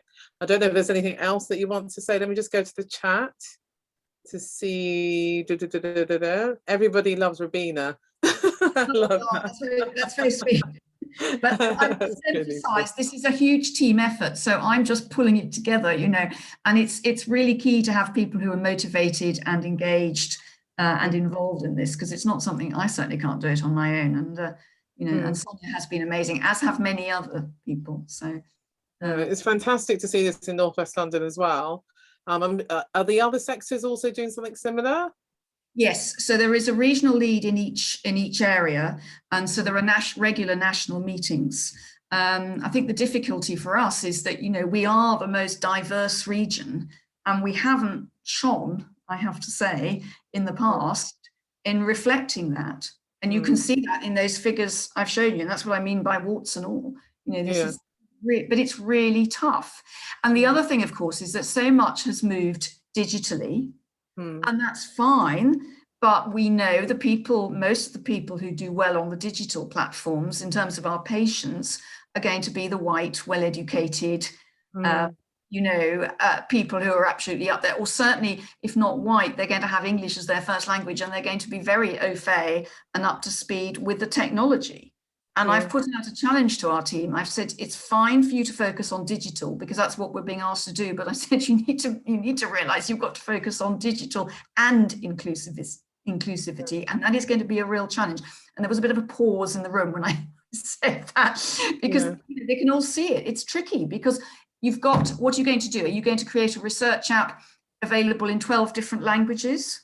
That's quite hard to do. And to make sure that your information is really high quality, so those translations are good, because the trust internet rely on Google Translate. It's okay, but if you're signing up somebody for an interventional study, should you be relying on Google Translate? I don't think so. It's probably fine for simple information. You know, the phlebotomy, the blood taking department is on the ground floor of the A block. Turn left when you come in. That's probably okay. But, you know, this is a new drug that, and this, that, and the other. It's hard, isn't it, to get that right? Really, really very hard. I don't know, Sidim, you had shown your video. Did you want to ask a question or make a comment? Go ahead. Not really, but yeah, you're right, Robina. You know, it may not be just an issue of the language alone, how people, you know, view research in different ethnicities. So the approach also may have to be tailored a bit. Yes, I appreciate all that. And in fact, the COVID and me videos really illustrate that well. You know, they've helped me understand some of the barriers. Absolutely. And so Sonia's been doing a lot of community engagement work, you know, going out to meet people in different forums. But it's difficult that those forums. It's been brilliant. Thank you so much. Thank you, Karen. Lovely to see you. Sorry, the internet kept cutting out there on me, coming back and forth. I hope you can all hear me. It's getting to lunchtime, I think, so people start going onto the internet and it starts dropping off. Andrew, I don't know if you've got anything to say. Is that a hand, thumbs up, or just a thumbs up? Thank you, Andrew. Thank you. So, you know, fantastic team. So I'm going to just give a last sort of final roundup presentation, and then all the people who've worked on the work streams, please stay on because we need to take a photo so that we can also tweet this onto Twitter as well. So I'm going to share my screen, and let's see how we go.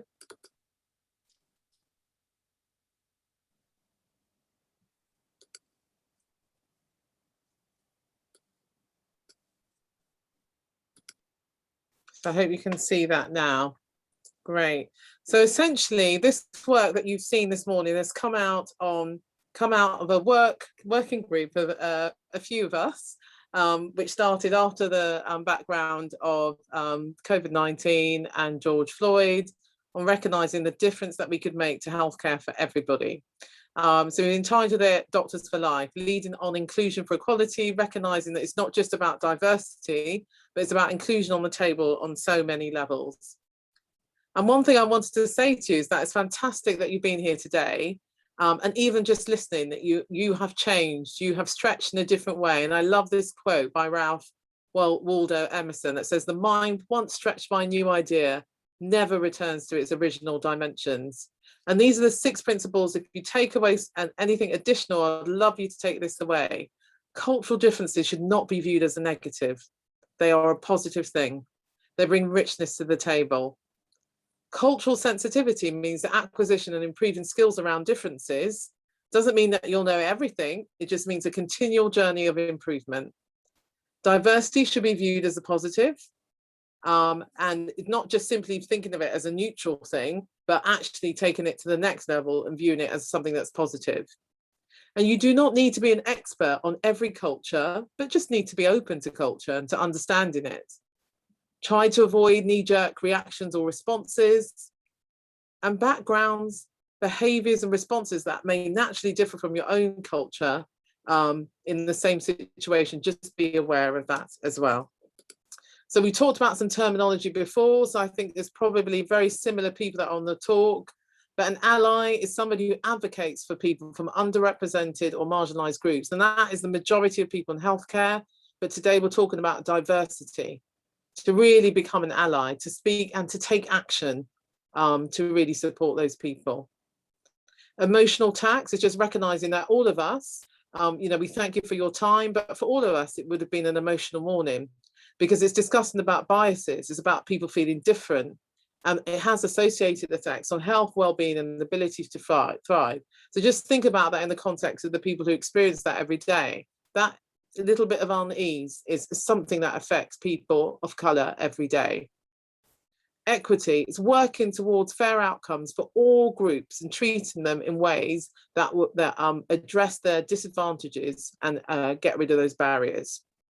Equality, making sure that people start off on the same footing, so same opportunities. So what we talked about in terms of coaching and sponsorship, that can be an example. And then intersectionality, recognizing those people who actually sometimes become a merger of all those groups together, such they have unique barriers, as well as those that actually have a unique step up as well. And we've talked about unconscious bias. So I wanted to show you something about a model called intercultural development continuum. It sounds like quite a big mouthful. It sounds a bit like Star Wars or something, but it's not. It's really talking about how we move from a monocultural mindset into an intercultural mindset. And it's finding some work that's been done by Dr. Mitchell back in the States. And you can see this is being copyrighted in 2019. And I love the way that it talks about us moving from a denial, polarization, minimization, acceptance into adaptation, and going across and understanding the differences across each phase. So this is really, I'm hoping that we're getting to the place now starting to bridge across the difference, with the denial being probably before the whole of George Floyd and COVID. So really, I'm just going to summarize the two stages. There's an ethnocentric stage, which is the first 3 steps in the ladder, and then the further 3 steps going beyond that. But the ethnocentric stage is really understanding where some people are at.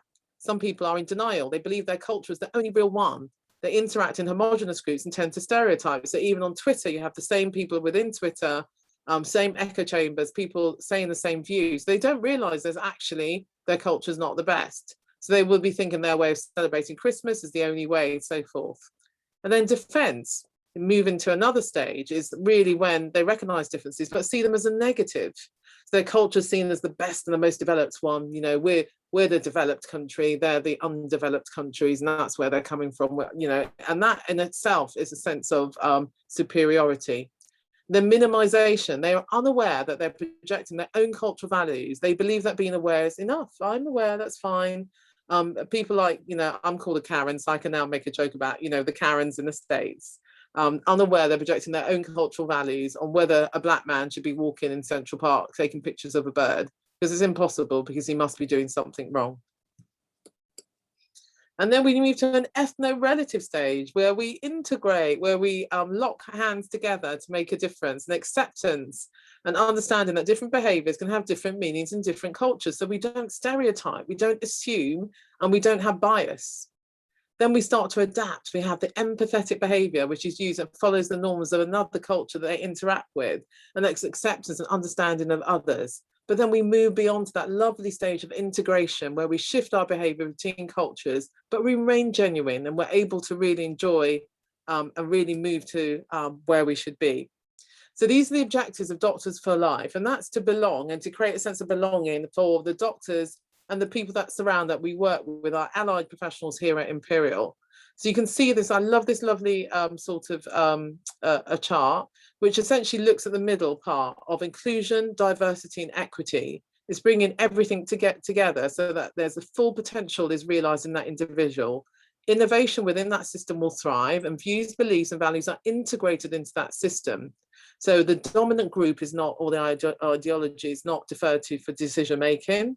We don't consistently and recognize and redistribute power in an inequitable way, but everything comes together. So there's not a saturation of similarity. It's not homogeneous, it's heterogeneous. The thoughts, ideas, and perspectives of all individuals matter, and that there we create our sense of belonging. And I've taken that from that web link, as you can see there, the power and cultural diversity. So I wanted to introduce to you, but what we're launching at Imperial will be a Thrive model, and that will be mainly to start off with is the doctors from other backgrounds other than a sort of white British backgrounds, to really make sure that they reach their full talents. That's the skill set that they have, we honor them and recognize that the position that they need to have at the table. We respect them in terms of where they are from and understand their valuable contribution to our healthcare system. We include them, and then we hope that they would excel. So it's not about surviving, it's about thriving. So this will be achieved through mentorship, sponsorship and coaching. I've selected a couple of models that we will use to integrate the program. So it'll be Thrive, but I love positive psychology, PERMA. Those of you that know me, I teach about well-being way before the COVID well-being stuff. And it's really from looking at how does positive emotion together with engagement, relationships, meaning of life lead to full accomplishment. I absolutely love it. And that's some work that's come out from Harvard.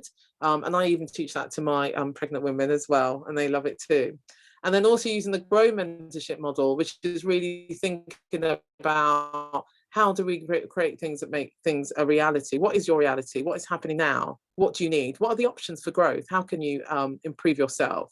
And how will you connect to other people? What will you commit to? And when will you do it by? And then ultimately reaching the goal. I'm also pleased to announce that we've been able to work together, basically get a collaboration for work experience for our young students with a charity called Urban Synergy, which is an award-winning charity, and together with a work experience team at Imperial. We're working on that now. We're hoping to launch that in the summer. So that's specifically to look at these students who perhaps would not have the support within their secondary schools, to give them support around personal statements, work experience and mentorship. And we've got people like Prof. Mira and Alice Abiola and also Amrit Thind who are involved in that work. So just to summarize, we've got 4 wonderful work streams. We've got patient outcomes that we're working on, postgraduate stuff that we're working on, as you've seen with the mentorship scheme, the undergraduate stuff that we're working on, the IMT stuff fits in the postgraduate stream, and the research as well, which Rabina's kindly spoken about. And one thing I will leave you, a good thought I'll leave with you with is don't think that what we're doing won't make a difference. Never doubt that a small group of thoughtful, committed citizens can change the world, because indeed it's the only thing that ever has. And I just really want to leave that with you to say that I really strongly believe that this impetus for change will not be lost. I do know that there are many people in this session who are really passionate, and if you weren't passionate before, I hope you've taken on our passion. We can really make a difference. It doesn't mean that everything has to change overnight, but every step in the right direction is a step towards the final goal of ensuring that the healthcare that we provide, the education that we provide, the training we provide is inclusive for all. So thank you very, very much. I don't know if anybody wants to add anything now. So let me just see. There was quite a good comment from someone, sorry guys, that suggested that some of this should be in the Statman training, because we do have Statman training that is not very effective. And we spend a lot of time on it, and it engages. It was very engaging today, and engagement is really key, rather than how you just run the video of how to put the fire out. It's not engaging. Even the equality things, they're not engaging at all. You just know the right answer. And that's not the point of education at all. This is much more educational.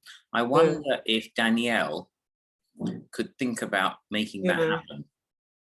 Could somebody just could you all take your videos off if you're okay with that, so we can take a quick photo? I don't know who can take the photo for me. Dina, you still with us? I just put my sandwich in my mouth. Give me one. I hope it doesn't drop the whole of the internet. Yeah, I'm still here, Karen. Fantastic. I'm not sure how to take a picture though. I haven't done that before. I can try and do it on my iPhone, but I don't know whether I can capture everyone. Yeah, I'll do my best. Let me see if I can get everybody in a gallery view. Yeah, and then just save the screen. Yeah. Yeah, I think you can print screen. Control. Oh, I think I can take a picture myself. There we go. And then the other thing I'll definitely say is that if any of you want to be involved in any way in the workshop, you can turn your videos off if you want to. but happy to see you all. We are very much open to people who want to either dip in, dip out. We've got our core work stream, but we really do recognise the views of people who will challenge also what we're doing. If you feel there's something that's not quite right in what we've said, we love disruptors as well. Disruptors also take us to the next level.